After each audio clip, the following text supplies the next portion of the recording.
സുഹൃതം പെയ്തിറങ്ങിയ കാലം എന്ന ഒരു ശീർഷകത്തിലാണ് ഇന്നത്തെ പ്രഭാഷണം നടക്കുന്നത്. ഹൈന്ദവ സഹോദരങ്ങളുടെ പുരാണങ്ങളും വേദഗ്രന്ഥങ്ങളും പരാമർശിച്ച ഒരു മഹാപ്രവാചകനായിരുന്നു മുഹമ്മദ് റസൂലുള്ളാഹി സ്വല്ലല്ലാഹു അലൈഹി വസല്ലം. ലോകത്തെ അറബ് സംസാരിക്കുന്നവർക്ക് മാത്രമല്ല, അറബ് രാജ്യങ്ങളോ പരിസര പ്രദേശങ്ങളിലുള്ളവർക്കോ മാത്രമല്ല, ലോകത്തെ സംസ്കാരവും നാഗരികതയും എവിടെയെല്ലാം നിലനിന്നിട്ടുണ്ടോ അവർക്ക് മുഴുവനും അള്ളാഹു അറിയിപ്പ് കൊടുത്ത സുഹൃതത്തിൻ്റെ മഹാസാഗരമായിരുന്നു മുഹമ്മദ് മുസ്തഫ സ്വല്ലല്ലാഹു അലൈഹി വസല്ലം. വിശുദ്ധ ഖുർആൻ ആ പ്രവാചകനെ പരിചയപ്പെടുത്തുകയാണ്. ബിസ്മില്ലാഹിർ റഹ്മാനിർ റഹീം. യാ അയ്യുഹൻ നബിയ്യു ഇന്നാ അർസൽനാക ഷാഹിദാ ഇന്നാ അർസൽനാക ഷാഹിദൻ വമുബശ്ശിറൻ വനദീറാ. അല്ലയോ നബിയായവരെ, പ്രവാചകത്വം നൽകപ്പെട്ടവരെ, ഇന്നാ അർസൽനാക ഷാഹിദ, അങ്ങയെ നാം മനുഷ്യർക്ക് മുഴുവനും സാക്ഷിയാവാൻ പറഞ്ഞയച്ചിരിക്കുന്നു. വമുബശ്ശിറ, സുഹൃതമനുഷ്ഠിക്കുന്നവർക്ക് സന്തോഷ വാർത്തയുണ്ട്, സ്വർഗമുണ്ട് എന്നറിയിക്കുവാനും. വനദീറ, തിന്മയുടെ മാർഗം സ്വീകരിക്കുന്നവർക്ക് കടുത്ത ശിക്ഷ അനുഭവിക്കേണ്ടി വരുമെന്ന് താക്കീത് നൽകുവാനും. വദാഇയൻ ഇലല്ലാഹി ബിഇദ്നിഹി വസിറാജം മുനീറാ, അല്ലാഹുവിൻ്റെ വഴിയിലേക്ക് അല്ലാഹുവിൻ്റെ അനുമതി പ്രകാരം ആളുകളെ വിളിക്കാൻ വന്നവരാണ് നബിയെ നിങ്ങൾ. വസിറാജം മുനീറാ, പ്രോജ്വലിക്കുന്ന സൂര്യജ്യോതിസാണ് നബിയെ അങ്ങന്ന്. വിശുദ്ധമായ ഖുർആൻ. വബശ്ശിരിൽ മുഅ്മിനീന ബിഅന്ന ലഹും മിനല്ലാഹി ഫദ്ലൻ കബീറാ, സത്യവിശ്വാസം സ്വീകരിക്കുന്നവരോട് സന്തോഷവാർത്ത അറിയിച്ചു കൊടുക്കണേ പ്രവാചകരെ. മിനല്ലാഹി ഫദ്ലൻ കബീറാ, അള്ളാഹുവിൻ്റെ അനന്തമായ അനുഗ്രഹങ്ങളിൽ അള്ളാഹു അവർക്ക് ആസ്വാദനം നൽകാൻ പോകുന്നുണ്ട് എന്ന് മനുഷ്യകുലത്തോട് വിളിച്ചു പറയാൻ വന്ന സുഹൃതത്തിൻ്റെ പെരുമഴയാണ് മുഹമ്മദ് റസൂലുള്ളാഹ്. ഉദാനായേ സുബുൽ ഖത്മുർ റസുൽ മൗലായ കുൽ ജിസ്നെ ഗുബാറെ റാഹ് കോ ബഖ്ഷാ ഫറൂഗെ വാദിയെ സൈനാ. ലോകത്ത് അന്ധകാരം വന്നപ്പോൾ അന്ധകാരത്തെ തുടച്ചു നീക്കാൻ വന്നവരല്ലോ മുഹമ്മദ് മുസ്തഫ നബിയെ അങ്ങന്ന്. വിശുദ്ധ ഖുർആൻ സുഹൃതത്തിൻ്റെ ഏറ്റവും വലിയ സാമീപ്യമായിരുന്നു. സുഹൃതങ്ങളുടെ നറുമണമാണ് മാലോകർക്ക് പ്രവാചകർ മുഹമ്മദ് മുസ്തഫ സ്വല്ലല്ലാഹു അലൈഹി വസല്ലം കൈമാറിയത്. ഇതിലേറ്റവും വലിയ അത്ഭുതം ഹൈന്ദവ സംസ്കാരത്തിൽ, ഭാരതീയ സംസ്കാരത്തിൽ നമ്മുടെ ഋഷിമാരും മുനിമാരും നമ്മുടെ വേദഗ്രന്ഥങ്ങളിൽ പോലും അള്ളാഹുവിൻ്റെ റസൂലിലേക്ക് സൂചിപ്പിക്കുന്ന സൂചനകൾ എത്രയാണ് ഭാരതീയരുടെ മുന്നിൽ അള്ളാഹു നൽകിപ്പോയത്. കൽക്കി അവതാരം, ദശാവതാര സിദ്ധാന്തമുണ്ട്. ദശാവതാരങ്ങൾ, 10 അവതാരങ്ങൾ വരുന്നുവെന്ന് പറയുന്ന ഹൈന്ദവ ദർശനമുണ്ട്. അല്ല, 26 അവതാരങ്ങളാണെന്ന് പറയുന്ന ശ്രീദേവി മഹാഭാഗവതത്തിൻ്റെ കാഴ്ചപ്പാട്. ഏതായിരുന്നാലും കൽക്കിയാണ് അവസാനത്തെ അവതാരമെന്ന് പറയുന്നത്. ആ കൽക്കി ആരാണ്? കൽക്കി അവതാരം ഹൈന്ദവ സഹോദരങ്ങൾ വരുമെന്ന് വിശ്വസിക്കുന്ന ദൈവാവതാരമാണ് കൽക്കി. വിശുദ്ധമായ പ്രവാചകൻ മുഹമ്മദ് നബി തങ്ങൾ ആണോ എന്ന ഒരു സംശയം ഉറപ്പിച്ചു പറയുകയല്ല. പക്ഷേ ചില സൂചനകൾ, ഹൈന്ദവ വേദപുരാണങ്ങളിലെ ചില പരാമർശങ്ങൾ ആരാണ് കൽക്കിയെന്ന് ഹൈന്ദവ സങ്കല്പത്തിൻ്റെ ഏകദേശ ചിത്രം ക്ഷേന്ദ്രൻ തൻ്റെ ദശാവതാര ചരിത്രത്തിൽ സൂചിപ്പിച്ചിട്ടുണ്ട്. സ്വച്ഛന്ദ പ്രോച്ഛലൻ മ്ലേച്ഛ തിമിരോദ്ഭേദ സച്ഛവി കൽക്കി വിഷ്ണു പ്രകാശായ പ്രഭാതർക്ക ഇമാസ്തുവ. ആരാണ് കൽക്കി? നിരന്തരമായ ഇരുളിൻ്റെ ചുരുളിൽ നിന്ന് വിശ്വത്തെ മോചിപ്പിക്കാൻ പ്രഭാതാർക്കനെ പോലെ, സൂര്യപ്രകാശത്തെ പോലെ മ്ലേച്ഛദോഷം തീണ്ടാത്ത ശാന്തി സുന്ദരമായ ഒരു ലോകത്തിൻ്റെ ഉദയവുമായി കൽക്കി പ്രത്യക്ഷപ്പെടും. ഈ വാക്യത്തിൻ്റെ അർത്ഥമതാണ്. സ്വച്ഛന്ദ പ്രോച്ഛലൻ മ്ലേച്ഛ തിമിരോദ്ഭേദ സച്ഛവി കൽക്കി വിഷ്ണു പ്രകാശായ പ്രഭാതാർക്ക ഇമാസ്തുവ. ലോകത്ത് അന്ധകാരങ്ങളെ തുടച്ചു നീക്കാൻ വരുന്ന സത്യത്തിൻ്റെ പ്രവാചകൻ, മ്ലേച്ഛദോഷം തീണ്ടാത്ത ശാന്തിസുന്ദരമായ ഒരു ലോകത്തിൻ്റെ ഉദയവുമായിട്ടാണ് കൽക്കി പ്രത്യക്ഷപ്പെടാൻ പോകുന്നത്. കൽക്കി അവതാരങ്ങളെക്കുറിച്ച് ഒരുപാട് കഥകൾ പുരാണങ്ങളിലുണ്ട്. പലതും വളരെ വിചിത്രമായ പരാമർശങ്ങളുണ്ട്. കൽക്കി അവതാരം കൊണ്ട് വിവക്ഷിക്കുന്നത് അന്ത്യപ്രവാചകരാണോ എന്ന ഒരു ശകലം പണ്ഡിതന്മാർ അഭിപ്രായപ്പെടുന്നുണ്ട്. വിഷ്ണു പുരാണത്തിലും കൽക്കി പുരാണത്തിലും മഹാഭാഗവതത്തിലും വിവർഷിക്കപ്പെടുന്ന കൽക്കി, ആ കൽക്കിയുടെ സ്വഭാവങ്ങളിൽ പലതും മുഹമ്മദ് നബി തങ്ങളുടെ ജീവിതവുമായി ബന്ധപ്പെട്ടിരിക്കുന്നത് കാണുമ്പോൾ ഭാരതീയ സംസ്കാരവും ഇസ്ലാമിക സംസ്കാരത്തിൻ്റെയും എവിടെയോ നഷ്ടപ്പെട്ടുപോയ കണ്ണികളെ നമ്മൾ വിളക്കി ചേർക്കുന്ന സദസ്സാണിത്. ആരാണ് കൽക്കി? കൽക്കിയെ സംബന്ധിച്ചുള്ള പരാമർശങ്ങളിൽ ആദ്യത്തേത്, കൽക്കി അവസാനത്തെ അവതാരമാണ്. കലിയുഗത്തിൻ്റെ പാരമ്യത്തിലാണ് കൽക്കി വരുന്നത്. ഹൈന്ദവ ദർശനം അതാണ്. കൽക്കി അവസാനത്തെ അവതാരം. 26 അവതാരങ്ങളാവട്ടെ 10 ആവട്ടെ, കൽക്കി അവസാനത്തേതാണ്. കൽക്കി അവസാനത്തെ അവതാരം അത് കലിയുഗത്തിൻ്റെ പാരമ്യത്തിലാണത്രേ കൽക്കി ലോകത്തേക്ക് വരാൻ പോകുന്നതെന്ന് ഹൈന്ദവ വേദഗ്രന്ഥങ്ങൾ പറയുമ്പോൾ നമ്മളറിയണം, നിബിതങ്ങൾ മുഹമ്മദ് മുസ്തഫ സ്വല്ലല്ലാഹു അലൈഹി വസല്ലം പ്രവാചക ശൃംഖലയിലെ അവസാനത്തെ കണ്ണിയാണ്. അതുമാത്രമല്ല, എന്താണ് ഈ കലിയുഗം? കലിയുഗത്തിൻ്റെ അവസാനത്തിലാണത്രേ അന്ത്യവതാരം കൽക്കി വരുന്നത്. കലിയുഗമേതാണ്? BC 3102 കലിയുഗത്തിൻ്റെ ആരംഭമെന്നാണ് ചരിത്രപക്ഷം. BC ഈസാ നബി അലൈഹിസ്സലാമിൻ്റെയും 3102 വർഷങ്ങൾക്ക് മുമ്പാണ് കലിയുഗം ആരംഭിക്കുന്നത്. ആ 3000 ആണ്ട് കഴിഞ്ഞ് 3500-ാമത്തെ ആണ്ടിൽ, അതായത് കലിയുഗത്തിൻ്റെ അവസാനത്തിൽ AD 570-കളിലല്ലയോ ലോകത്തിൻ്റെ ഗുരു വന്നത് മുഹമ്മദ് മുസ്തഫ സ്വല്ലല്ലാഹു അലൈഹി വസല്ലം. കലിയുഗമെന്നല്ലേ ജാഹിലിയത്തെക്കുറിച്ച് പറഞ്ഞത്? വഖർന ഫീ ബുയൂതികുന്ന വലാ തബർറജ്ന തബർറുജൽ ജാഹിലിയത്തിൽ ഊലാ. വിശുദ്ധ ഖുർആൻ പറയുന്നുണ്ട് സ്ത്രീ സമൂഹത്തോട്, സഹോദരിമാരോട്, നിങ്ങൾ അനാവശ്യമായി പുറത്തിറങ്ങി ഓടി നടക്കേണ്ടവരല്ല. നിങ്ങളുടെ ഭവനങ്ങളെ സുരക്ഷിതമായി പരിപാലിക്കേണ്ടവരാണ് പെണ്ണുങ്ങളെ നിങ്ങൾ എന്ന് പറഞ്ഞ ഭാഗത്ത് വലാ തബർറുജ്ന തബർറുജൽ ജാഹിലിയത്തിൽ ഊലാ, അജ്ഞാനകാലത്തെ അന്ധകാലത്തെ പോലെ, ഇരുളിൻ്റെ കാലത്തെ പോലെ, കലിയുഗത്തിലെ പോലെ നിങ്ങൾ കച്ചവടച്ചരക്കായി മാറേണ്ടവരല്ല.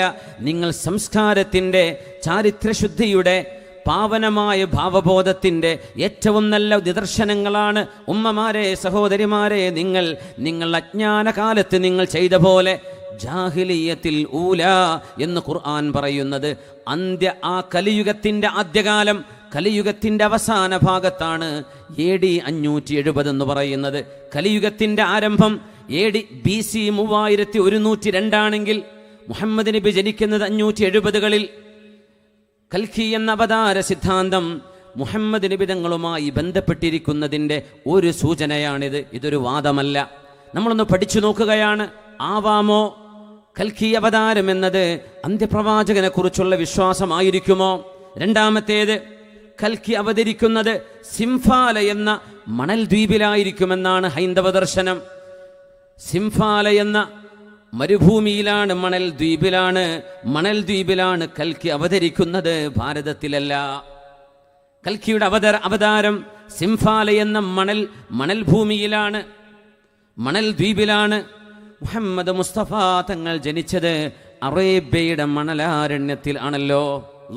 അല്ലാഹുവിൻ്റെ റസൂൽ ജനിക്കുന്നത് മക്ക എന്ന ആ വിശുദ്ധ നാട്, സൗദി അറേബ്യ എന്ന് ഇന്നറിയപ്പെടുന്ന ആ പ്രദേശം ഒരു ഉപഭൂഖണ്ഡമാണ്.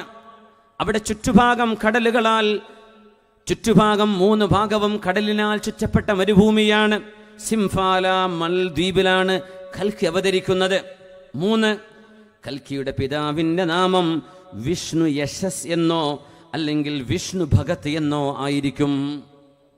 വിഷ്ണു ഭഗത് അല്ലെങ്കിൽ വിഷ്ണു യശസ്.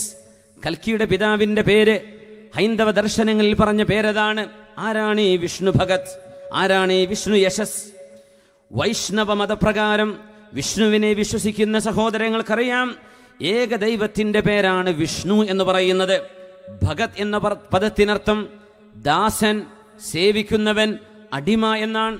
വൈഷ്ണവ മതപ്രകാരം വിഷ്ണു ഭഗത് എന്ന് പറയുന്നത് ദൈവത്തിൻ്റെ ദാസൻ എന്നാണ്. ഇസ്ലാമിക ദർശനങ്ങളിൽ, നമ്മുടെ ചരിത്രത്തിൽ മുഹമ്മദ് നബി തങ്ങളുടെ ഉപ്പയുടെ പേരെന്താണ്? ചെറിയ മക്കൾക്കറിയാം. മോനറിയോ നബിൻ്റെ ഉപ്പാൻ്റെ പേരെന്താ? മോനെ എന്താ പേര്? നമ്മുടെ നബിയുടെ ഉപ്പാൻ്റെ പേരെന്താ? മുമ്പിലിരിക്കുന്ന ഏതെങ്കിലും മക്കൾ പറ. അബ്ദുള്ള. അബ്ദുള്ള, അബ്ദു എന്ന് പറഞ്ഞാൽ എന്താണ്? അടിമ, ദാസൻ. ഭഗത്, അല്ലാഹ്, സർവേശ്വരനായ ദൈവം, സർവേശ്വരനായ ദൈവത്തിൻ്റെ ദാസൻ. വിഷ്ണു ഭഗത് എന്ന് പറഞ്ഞാൽ തന്നെ ദൈവദാസൻ എന്നാണ്. കൽക്കിയുടെ പിതാവിൻ്റെ പേര് വിഷ്ണു ഭഗത് എന്നാണ്. വിഷ്ണു യശസ്, ദേവദാസൻ എന്നാണ്. അറബിയിലെ അബ്ദുള്ള എന്ന് പറയുന്ന വാക്കിൻ്റെ അർത്ഥം തന്നെയല്ലേ വിഷ്ണു ഭഗത്? നമ്മൾ അവകാശവാദം പറയുകയല്ലേ? പക്ഷേ ഈ ഒരു വീക്ഷണങ്ങൾ എന്തുകൊണ്ട് ശരിയായി കൂടാ എന്ന് ഈ പരിശുദ്ധമായ സദസ്സിലൊന്ന് ചർച്ച ചെയ്യുകയാണ്, മനസ്സുകളെ ഒന്ന് സംവദിപ്പിക്കുകയാണ്. കൽക്കിയുടെ പിതാവിൻ്റെ പേര് വിഷ്ണു ഭഗത് എന്നാണത്രേ. മുഹമ്മദ് നബി തങ്ങളുടെ പിതാവിൻ്റെ പേര് അബ്ദുള്ള, ദേവദാസൻ, ദൈവത്തിൻ്റെ ദാസൻ. വിഷ്ണു ഭഗത്തിൻ്റെ അർത്ഥവും അത് തന്നെ, ദേവദാസൻ. അതുമാത്രമല്ല, 4, കൽക്കിയുടെ മാതാവിൻ്റെ പേര് സുമതി എന്നാണ്. ഹൈന്ദവ പുരാണം പറയുന്നത് കൽക്കിയുടെ ഉമ്മയുടെ പേരെന്താണ്? സുമതി. എന്താണ് ഈ സുമതി? ശാന്തി എന്ന ധാതുവിൽ നിന്നുണ്ടായ പദമാണ് സുമതി. വിശ്വസ്ത, വിശ്വസ്തതയുള്ളവൾ. ആ വാക്കിനർത്ഥം അതാണ്. സുമതി എന്ന് പറഞ്ഞാൽ വിശ്വസ്തതയുള്ളവൾ. നമ്മുടെ നബിൻ്റെ ഉമ്മാന്റെ പേരെന്താ മക്കളെ? ആമിന. ചെറിയ മക്കൾക്കറിയാം. ആമിന എന്നർത്ഥം ഏത് അറബ് ഡിക്ഷണറിയും, അറബ് ബൈലിംഗൽ ഏതെങ്കിലും ഡിക്ഷണറി എടുത്തു നോക്കൂ. ആമിന എന്ന് പറഞ്ഞാൽ ട്രസ്റ്റ് വർത്തി, വിശ്വസ്തതയുള്ളവൾ. വിശ്വസ്തതയുള്ളവൾ എന്നല്ലേ ആമിന എന്ന വാക്കിനർത്ഥം. കൽക്കിയുടെ ഉമ്മയുടെ പേര് സുമതി എന്നാണെങ്കിൽ പ്രവാചകർ മുഹമ്മദ് നബിയുടെ ഉമ്മയുടെ പേര് ആമിനയല്ലേ? സത്യസന്ധതയുള്ളവൾ. ഈ കാര്യങ്ങളെല്ലാം നോക്കുമ്പോൾ നമ്മുടെ ഹൈന്ദവ സഹോദരങ്ങൾ വരുമെന്ന് പ്രതീക്ഷിക്കുന്ന കൽക്കി 1400 വർഷങ്ങൾക്ക് മുമ്പ് കലിയുഗത്തിൻ്റെ അവസാനത്തിൽ അന്ധകാര നിബിഡമായ അറേബ്യയിലെ ലോകത്തിനൊടുവിൽ AD 570കളിൽ ലോകത്തേക്ക് കടന്നു വന്ന പുണ്യപ്രവാചകൻ മുഹമ്മദ് നബിയല്ലോ ഇവരീ വിശ്വസിക്കുന്നത്. ഈ കാരണങ്ങൾ നോക്കുമ്പോൾ ന്യായമായും അത് വിശ്വസിക്കാനുള്ള അവകാശമില്ലേ? 5-ാമത്തേത്, കൽക്കി എന്ന് പറയുന്ന അവതാരം പരശുരാമനിൽ നിന്ന് മലയിൽ വെച്ച് വിദ്യ സ്വീകരിക്കുമെന്ന് പറഞ്ഞിട്ടുണ്ട്. പരശുരാമനിൽ നിന്ന്, ദൈവത്തിൽ നിന്ന് മലമുകളിൽ വെച്ച് ജ്ഞാനം സ്വീകരിക്കും, വിജ്ഞാനം സ്വീകരിക്കും ഈ കൽക്കി. എന്താണ് ഈ പറയുന്നത്? മുഹമ്മദ് മുസ്തഫ സ്വല്ലല്ലാഹു അലൈഹി വസല്ലമ തങ്ങൾക്ക് 40 വയസ്സാകുന്ന കാലം. ഇന്നും മക്കയിൽ ചെന്നാൽ കാണാൻ കഴിയുന്ന മക്ക നഗരത്തിൽ നിന്നും 6-7 കിലോമീറ്റർ അപ്പുറത്ത് ജബലുന്നൂർ എന്ന് പറയുന്ന മഹാമലയുടെ മുകളിൽ ഗാർ ഹിറ എന്ന് പറയുന്ന ഹിറ ഗുഹയുണ്ട്. ഞാനത് കണ്ടിട്ടുണ്ട്, കണ്ട ഒരുപാട് ആളുകൾ സദസ്സിൽ കാണും. ആ പരിശുദ്ധമായ ഗുഹയിലിരിക്കുമ്പോഴല്ലേ ജിബ്രീൽ അലൈഹിസ്സലാത്തു വസ്സലാമിലൂടെ ഇഖ്റഅ ബിസ്മി റബ്ബിക്കല്ലദീ ഖലഖ്, വിശുദ്ധ ഖുർആനിൻ്റെ വചനങ്ങൾ അള്ളാഹുവിൻ്റെ റസൂൽ സ്വീകരിച്ചത് ഒരു മലമുകളിൽ വെച്ചുകൊണ്ടായിരുന്നില്ലേ? കൽക്കിയെക്കുറിച്ചുള്ള വിശ്വാസം അതാണ്. പരശുരാമനിൽ നിന്ന് മലയിൽ വെച്ച് വിദ്യ സ്വീകരിക്കും. ആ പരശുരാമൻ എന്ന പദപ്രയോഗം നമുക്കറിയില്ല. അത് ജിബ്രീൽ അലൈഹിസ്സലാമിനെ കുറിച്ചാകുമോ, അതല്ല സൃഷ്ടാവായ അള്ളാഹുവിനെ സംബന്ധിച്ചായിരിക്കാമോ? അറിയില്ല. ഒരു മലയിൽ വെച്ച് വിദ്യ സ്വീകരിക്കും. ഖുർആൻ ആദ്യമിറങ്ങുന്ന ഇഖ്റ എന്ന് പറയുന്ന വചനം ഇന്നത്തെ ഖുർആനിലെ 96-ാമത്തെ സൂറയുടെ ആദ്യത്തെ 5 സൂക്തങ്ങളാണ് ഇറങ്ങുന്നത്. അതിൽ മുഴുവനും വിദ്യയെക്കുറിച്ചല്ലേ അള്ളാഹു പറഞ്ഞത്? വിദ്യയല്ലേ, ജ്ഞാനത്തെക്കുറിച്ചല്ലേ ഖുർആനിന്റെ ആദ്യത്തെ അവതരണം? ബിസ്മില്ലാഹിർ റഹ്മാനിർ റഹീം. ഇഖ്റ ബിസ്മി റബ്ബിക്കല്ലദീ ഖലഖ് ഖലഖൽ ഇൻസാന മിൻ അലഖ് ഇഖ്റ വറബ്ബുക്കൽ അക്റം അല്ലദീ അല്ലമ ബിൽ ഖലം അല്ലമൽ ഇൻസാന മാ ലം യഅലം. അന്ത്യ റസൂൽ ഗുഹയുടെ ഇരുട്ടിലാണ്. അതൊരു റമളാനിന്റെ രാവിലായിരുന്നുവല്ലോ. ഹദീസുകളിൽ കാണുന്നത് റമളാൻ 24-നായിരുന്നുവെന്നാണ്. അല്ലാഹുവിൻ്റെ റസൂൽ ഇരിക്കുമ്പോഴാണ് ആരോ ഒരാൾ വന്ന് പ്രവാചകരോട് വായിക്കുക എന്ന് പറയുന്നത്. ഇഖ്റ, അക്ഷരാഭ്യാസമില്ലാതിരുന്ന, എഴുതാനും വായിക്കാനും അറിയാതിരുന്ന, നിരക്ഷരരായിരുന്ന പ്രവാചകൻ പറഞ്ഞു, മാ അന ബിഖാരി, എനിക്ക് വായിക്കാൻ അറിയില്ലല്ലോ. പ്രവാചകരെ അണച്ചു കൂട്ടിപ്പിടിക്കുന്നു, എന്നിട്ട് വിടുന്നു. ഇഖ്റ, വായിക്കുക പ്രവാചകരെ. അള്ളാഹുവിൻ്റെ റസൂലിൻ്റെ മറുപടി വന്നു, എനിക്കറിയില്ലല്ലോ വായിക്കാൻ. 3 തവണ അങ്ങനെ അണഞ്ഞുകൂട്ടിപ്പിടിച്ച് പിന്നീട് ഓതിക്കൊടുക്കുന്ന വിശുദ്ധ ഖുർആനിൻ്റെ വചനങ്ങളല്ലയോ.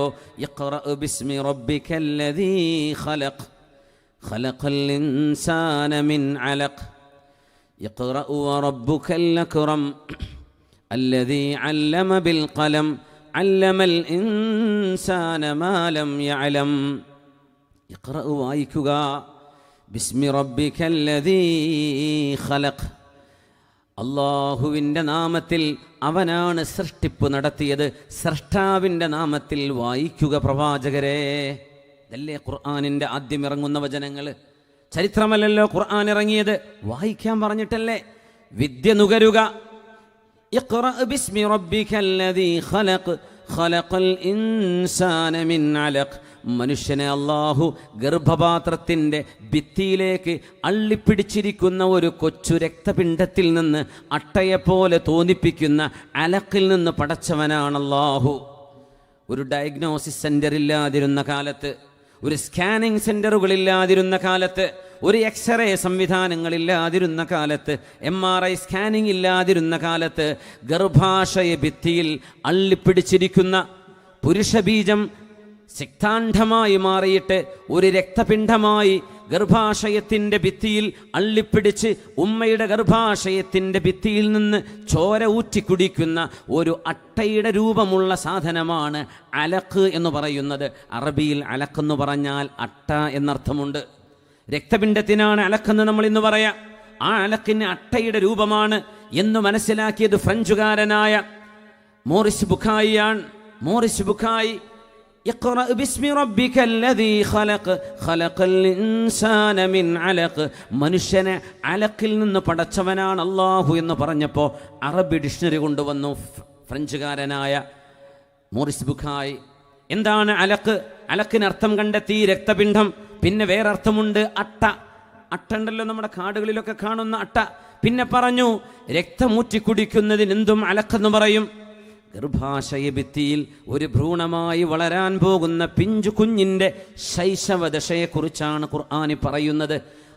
അട്ടയെപ്പോലെ ഉമ്മയുടെ ഗർഭാശയത്തിൽ നിന്ന് ഗർഭാശയ ഭിത്തിയിൽ അള്ളിപ്പിടിച്ച് ചോര ഊറ്റിക്കുടിക്കുന്ന ഒരു രക്തപിണ്ഡമായിരുന്നില്ലേ മനുഷ്യ നീ എന്ന് അള്ളാഹു പറയുമ്പോൾ ഗർഭാശയത്തിൻ്റെ ഉള്ളിലേക്ക് നോക്കാൻ ഒരു സംവിധാനവും അന്നുണ്ടായിരുന്നില്ലെന്നറിയണം. വിശുദ്ധ പ്രവാചകന് അള്ളാഹുവിൻ്റെ വചനം ആരംഭിക്കുകയാണ്. മനുഷ്യനെ രക്തപിണ്ഡത്തിൽ നിന്ന് പടച്ചവനാണ് അള്ളാഹു. ഇഖ്റ, വീണ്ടും പറഞ്ഞു വായിക്കുക. ഇഖ്റ വറബ്ബുക്കൽ അക്റം, നിങ്ങളുടെ രക്ഷിതാവ് ഏറ്റവും ഏറ്റവും ഔദാര്യവാനാണ് നിങ്ങളുടെ രക്ഷിതാവ്. വറബ്ബുക്കൽ അക്റം അല്ലദീ അല്ലമ ബിൽ ഖലം, പേന കൊണ്ട് എഴുതാൻ പഠിപ്പിച്ചവനാണ് അല്ലാഹു. അല്ലമൽ ഇൻസാന മാ ലം യഅലം, മനുഷ്യന് അറിവില്ലാത്തത് പഠിപ്പിച്ചു കൊടുത്തവനാണ് അല്ലാഹു. വിദ്യയെക്കുറിച്ചല്ലേ ഖുർആനിൻ്റെ ആരംഭം? ഖുർആൻ മുഴുവൻ വിദ്യയല്ലേ, ഇൽമല്ലേ? അള്ളാഹുവിൻ്റെ കലാമു മുഴുവൻ, അള്ളാഹുവിൻ്റെ കലാമു മുഴുവൻ വിദ്യയല്ലേ, ജ്ഞാനമല്ലേ? പരശുരാമനിൽ നിന്ന് മലയിൽ വെച്ച് വിദ്യ സ്വീകരിക്കുന്നവനാണ് കൽക്കി എന്ന് ഹൈന്ദവ പുരാണം പറയുമ്പോൾ ജിബ്രീൽ അലൈഹിസ്സലാമിലൂടെ നസല ബിഹിർ റൂഹുൽ അമീൻ, സത്യസന്ധനായ മാലാഖ ജിബ്രീൽ അലൈഹിസ്സലാം നബിയെ അങ്ങയുടെ ചെവിയിലൂടെ അങ്ങയുടെ ഹൃദയത്തിലൂടെ ഓതി കേൾപ്പിച്ചതാണ് വിശുദ്ധ ഗ്രന്ഥമെന്ന് പരിശുദ്ധ ഖുർആൻ. ഇതും മുഹമ്മദ് നബി തങ്ങളുമായി യോജിച്ചു വരുന്നു.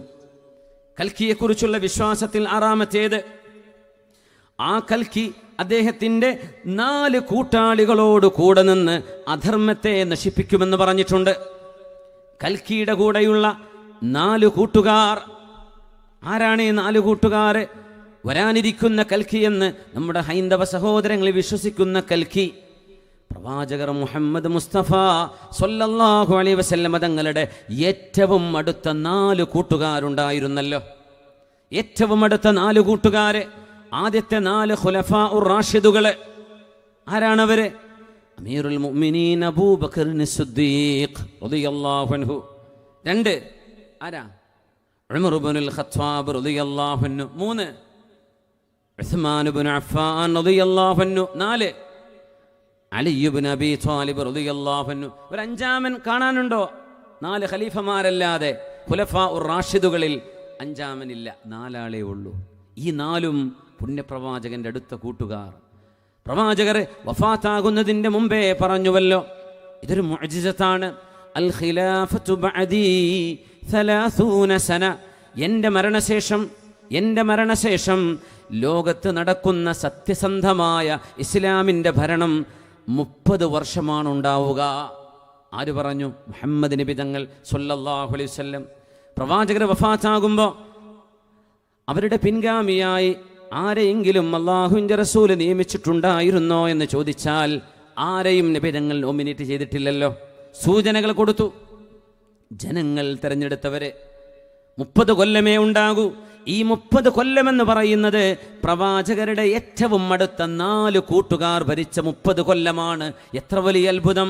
സിദ്ദീഖ് തങ്ങൾ ഭരിച്ചത് 2 കൊല്ലം, ഉമർ റളിയല്ലാഹു അൻഹുവിൻ്റേത് 10 കൊല്ലം, ഉസ്മാൻ റളിയല്ലാഹു തആല അൻഹു 12 കൊല്ലം, അലി റളിയല്ലാഹു അൻഹു 6 കൊല്ലം. ഈ 4 പ്രവാചകന്റെ കൂട്ടുകാരുടെ ഭരണകാലം നോക്കിയാൽ 30 കൃത്യമാണ്. 2, 12, 10, 6 അല്ലേ? 2 സിദ്ദീഖ് എന്നവര്, ഉമർ എന്നവര് 10 കൊല്ലം, 12 ഉസ്മാൻ എന്നവര് 12 കൊല്ലം, 24 അലി തങ്ങൾ 6 കൊല്ലം, 30. അൽ ഖിലാഫത്തു ബഅദീ 30 സന. അതുകൊണ്ടാണ് ഈ പ്രവാചകന്റെ വചനം പ്രവാചകൻ ഒരു മനുഷ്യൻ എന്ന നിലയിൽ സ്വയം പറയുന്ന വാക്കുകളല്ലേ. വമാ യൻതിഖു അനിൽ ഹവാ ഇൻ ഹുവ ഇല്ലാ വഹയ്യുൻ യൂഹാ. അല്ലാഹു നൽകുന്ന ദിവ്യബോധനമല്ലാതെ സ്വയേച്ഛപ്രകാരം സംസാരിക്കുന്നവരല്ല പുണ്യപ്രവാചകൻ മുഹമ്മദ് നബി എന്ന് വിശുദ്ധ ഖുർആൻ സൂറത്തുൻ നജ്മിലൂടെ പറയുന്നുവല്ലോ. കൽക്കിയെക്കുറിച്ചുള്ള വിശ്വാസം അതാണ്. കൽക്കി അദ്ദേഹത്തിൻ്റെ 4 കൂട്ടുകാരോടുകൂടെ അധർമ്മത്തെ നശിപ്പിക്കും. പ്രവാചകരുടെ ഈ 4 കൂട്ടുകാരും അധർമ്മത്തിനെതിരെ പോരാടിയവരല്ലേ. അങ്ങനെ 4 കൂട്ടുകാരോടൊത്ത് അധർമ്മത്തിനെതിരെ പോരാടിയ ഒരു കൽക്കി ഇതുവരെ വന്നില്ല മുഹമ്മദ് നബി തങ്ങളല്ലാതെ. അതുകൊണ്ട് നമ്മൾ ന്യായമായും ചോദിക്കുകയാണ്, നിങ്ങൾ വിശ്വസിക്കുന്ന കൽക്കി പ്രവാചകൻ മുഹമ്മദ് നബി തങ്ങളാണോ? ആവാം, എന്തുകൊണ്ടായിക്കൂടാ? 7-ാമത്, കൽക്കിയുടെ ആകാശാരോഹണത്തെപ്പറ്റി പറയുന്നുണ്ട് ഹൈന്ദവ പുരാണങ്ങളിൽ. കൽക്കി ആകാശത്തേക്ക് യാത്ര ചെയ്യും. പ്രവാചകർ മുഹമ്മദ് നബി തങ്ങൾ ആകാശത്തേക്കു യാത്ര ചെയ്ത യാത്രയാണ് ഇസ്രാ മിഅ്റാജ് എന്നറിയപ്പെടുന്നത് അല്ലേ. ആ പ്രവാചകൻ ആകാശയാത്രയുണ്ടായില്ലേ? ആകാശത്തേക്കുള്ള യാത്രയാണ് മിഅ്റാജ്. മക്കയിൽ നിന്ന് മസ്ജിദുൽ അഖ്സായിലേക്കുള്ള യാത്രയാണ് ഇസ്രാ എന്ന് പറയുന്നത്. ഇസ്രാ മിഅ്റാജ് ഹബീബിനുണ്ടായ യാത്രയല്ലേ. വിശുദ്ധ ഖുർആൻ പ്രവാചകർ നബി തങ്ങൾക്ക് ആയിരക്കണക്കിന് അദൃശ്യമായ അഭൗതികമായ കഴിവുകൾ കണ്ടെത്തിയതിൽ, മുഅ്ജിസത്തുകൾ കണ്ടതിൽ വിശുദ്ധ ഖുർആൻ കഴിഞ്ഞാൽ 2-ാമത്തെ ഏറ്റവും വലിയ മഹാത്ഭുതം ഇസ്രാ മിഅ്റാജ് അല്ലയോ. എത്രയോ മുസ്ലിം നാമധാരികൾ വിശ്വസിക്കാത്ത വിഷയമാണിത്. ഹൈന്ദവ പുരാണങ്ങളിൽ കൽക്കിക്ക് ആകാശയാത്രയുണ്ടെന്ന് പറഞ്ഞിട്ടുണ്ട്. ആകാശയാത്രയുണ്ടെന്ന് പറയുന്നുണ്ട്. അള്ളാഹുവിൻ്റെ റസൂലിൻ്റെ മിഅ്റാജ് യാത്രയെക്കുറിച്ചൊന്ന് ഓർത്തു നോക്കൂ. സറൈത മിൻ ഹറമിൻ. ബുർദയാണ്, മൗലായൊക്കെ ചൊല്ല അതിൻ്റെ അവസാനത്തിലെ സറൈത മിൻ ഹറമിൻ ലൈലൻ ഇലാ ഹറമി കമാ സറൽ ബദ്റു ഫീ ദാജിം മിനൽ ളുലമി മൗലായ സ്വല്ലി സല്ലിം ദായിമൻ അബദാ.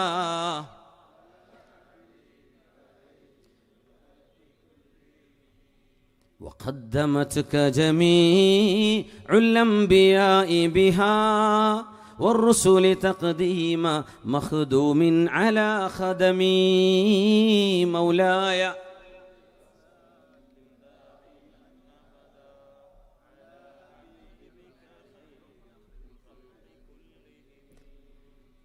وبت ترقى إلى أن نلت منزلة وبت ترقى إلى أن نلت منزلة من قاب قوسين لم تدرك ولم ترمي مولاي صل وسلم دائما أبدا على حبيبك خير الخلق كلهم.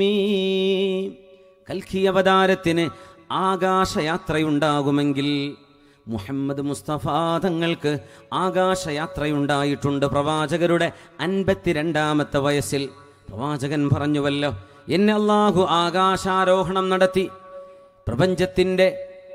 പ്രപഞ്ചത്തിൻ്റെ താരസമൂഹങ്ങൾക്കപ്പുറത്തേക്ക് ആകാശലോകങ്ങൾ 1ഉം 2ഉം 3ഉം കഴിഞ്ഞ് 7ഉം അതിനപ്പുറത്തേക്കും അള്ളാഹുവിൻ്റെ തിരുസാമീപ്യം അറിയുമാർ പ്രവാചകർ യാത്ര ചെയ്ത് തിരിച്ചു വന്ന ഒരു രാത്രിയുണ്ട്. ആ രാത്രിയാണ് അറബ് മാസം റജബ് 27-ന് ലോക മുസ്ലിമീങ്ങൾ മെഅറാജ് ദിനമായി ആചരിക്കുന്നത്. ഗൾഫ് രാജ്യങ്ങളിൽ UAE-യിൽ ഗവൺമെൻറ് ഒഫീഷ്യൽ ലീവാണെന്ന്. അന്ന് നാഷണൽ ഹോളിഡേ ആണത്. ദേശീയ എന്താ പറയുക, അവധി ദിനമാണ്. UAE-യിലൊക്കെ മെഅറാജിൻ്റെ ദിവസം പ്രവാചകർ ആകാശാരോഹണം നടത്തിയ ദിവസമാണത്.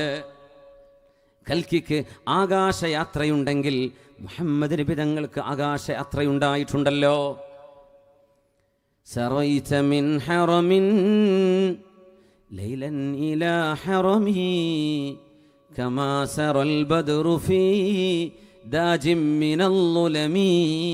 അല്ലാഹുവിൻ്റെ റസൂലേ, ഒരു ഹറമിൽ നിന്ന് മറ്റൊരു ഹറമിലേക്ക്, മക്കയിൽ നിന്ന് മസ്ജിദുൽ അഖ്സായിലേക്ക് നബിയെ 7 ആകാശങ്ങൾക്കപ്പുറത്തേക്ക് അല്ലാഹു നിങ്ങളെ കൊണ്ടുപോയല്ലോ.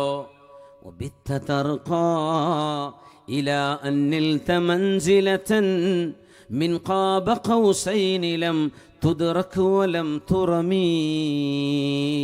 ജിബ്രീൽ അലൈഹിസ്സലാത്തു വസ്സലാമിന് പോലും കടന്നു ചെല്ലാൻ കഴിയാത്ത ബഹ്റുൻ നൂർ എന്ന് പറയുന്ന പ്രകാശ സമുദ്രത്തിന് പുറത്തേക്ക് നബിയെ അങ്ങ് യാത്ര ചെയ്തു പോയല്ലോ.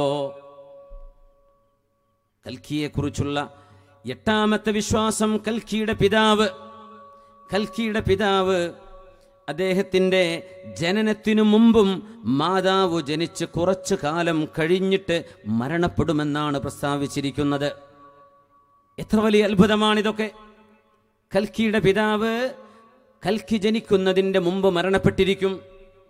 അള്ളാഹുവിൻ്റെ റസൂലിൻ്റെ പിതാവ് അബ്ദുള്ള എന്ന് പറയുന്നവർ, സംസ്കൃത ഭാഷയിൽ വിഷ്ണു ഭഗത് എന്ന് പറയാൻ കഴിയുന്നവർ, മലയാളത്തിലേക്ക് ദേവദാസൻ എന്ന് പറയാൻ കഴിയുന്ന, അള്ളാഹുവിൻ്റെ റസൂലിൻ്റെ പിതാവിൻ്റെ പേരിനെ മൊഴിമാറ്റിയാൽ അബ്ദുല്ലാഹി എന്നതിൻ്റെ അർത്ഥങ്ങൾ അതൊക്കെയാണ്.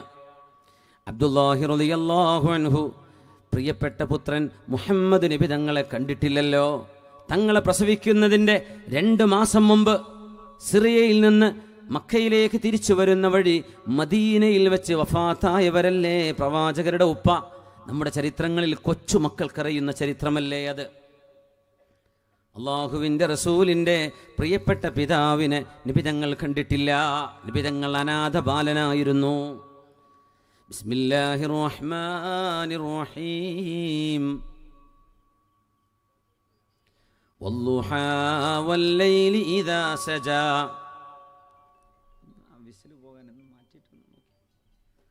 ബിസ്മില്ലാഹിർ റഹ്മാനിർ റഹീം. വദ്ദുഹാ വല്ലൈലി ഇദാ സജാ.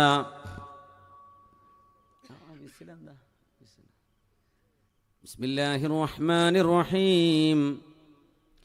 വദ്ദുഹാ വല്ലൈലി ഇദാ സജാ മാ വദ്ദഅക റബ്ബുക വമാ ഖലാ വലൽ ആഖിറതു ഖൈറുൽ ലക മിനൽ ഊലാ വലസൗഫ യുഅ്തീക റബ്ബുക ഫതർളാ അലം യജിദ്ക യതീമൻ ഫആവാ.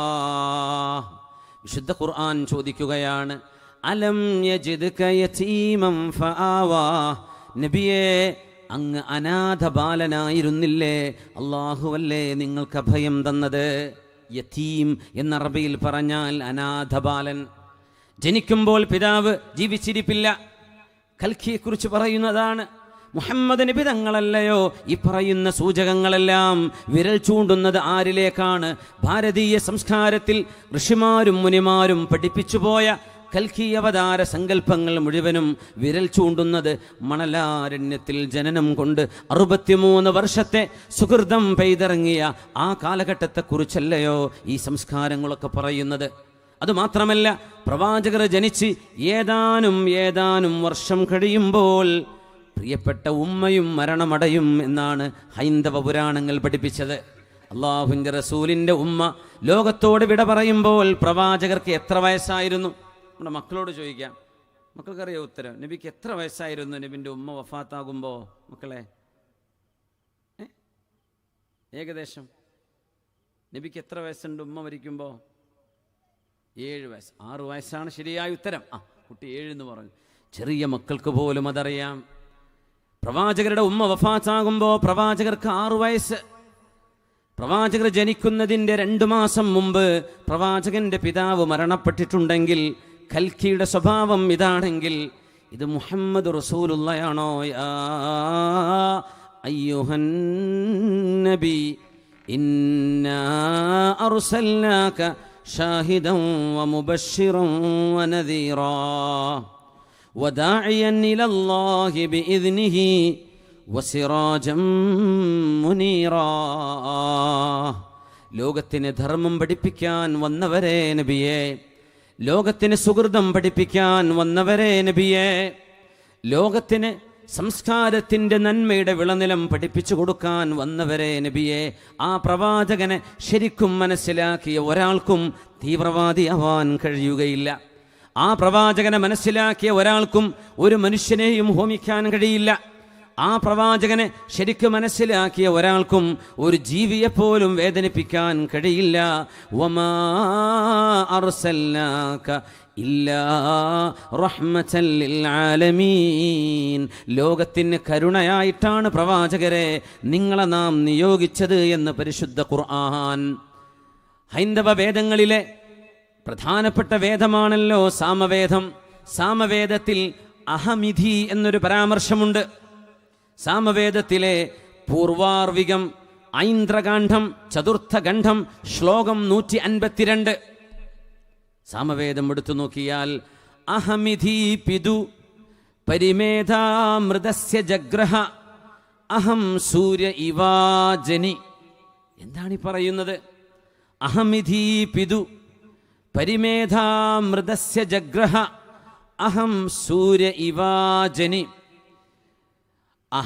അഹമിധിന് പിതാവിൽ നിന്ന് വേദജ്ഞാനം ലഭിച്ചു. അഹമിധിന്, ആർക്ക്? അഹമിധിന് പിതാവിൽ നിന്ന് വേദജ്ഞാനം ലഭിച്ചു. ഈ വേദജ്ഞാനങ്ങളൊക്കെയും തത്വം നിറഞ്ഞതാണ്. സൂര്യനിൽ നിന്നെന്ന പോലെ ഞാൻ അവനിൽ നിന്നും പ്രകാശം സ്വീകരിക്കുന്നു. അല്ലാഹുവിൻ്റെ റസൂലിനെ അറിയപ്പെടുന്ന മറ്റൊരു പേരാണ് അഹ്മദ്. ഈസാ പ്രവാചകൻ, ക്രിസ്ത്യാനികൾ യേശു ക്രിസ്തു എന്ന് പറയുന്ന മഹാനായ പ്രവാചകൻ ഈസാ നബി അലൈഹിസ്സലാം അന്ത്യപ്രവാചകനെ പരിചയപ്പെടുത്തിയത് അഹ്മദ് എന്ന പദപ്രയോഗത്തിലൂടെയാണ്. വഇദ് ഖാല ഈസ ഇബ്നു മർയം യാ ബനീ ഇസ്രായീൽ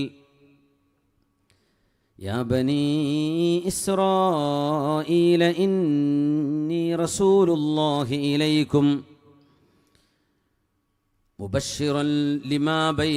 മുബശ്ശിറൻ ബിനബിയ്യിൻ യഅതി മിൻ ബഅദി ഇസ്മുഹു അഹ്മദ്. ഈസാ നബി അലൈഹിസ്സലാം തൗറാത്തിനെ സ്ഥിരീകരിക്കാൻ മുസദ്ദിഖൻ ലിമാ ബൈന യദയ്യ മിനത് തൗറാത്ത് വമുബശ്ശിറൻ ബിറസൂലിൻ യഅതി മിൻ ബഅദി ഇസ്മുഹു അഹ്മദ്.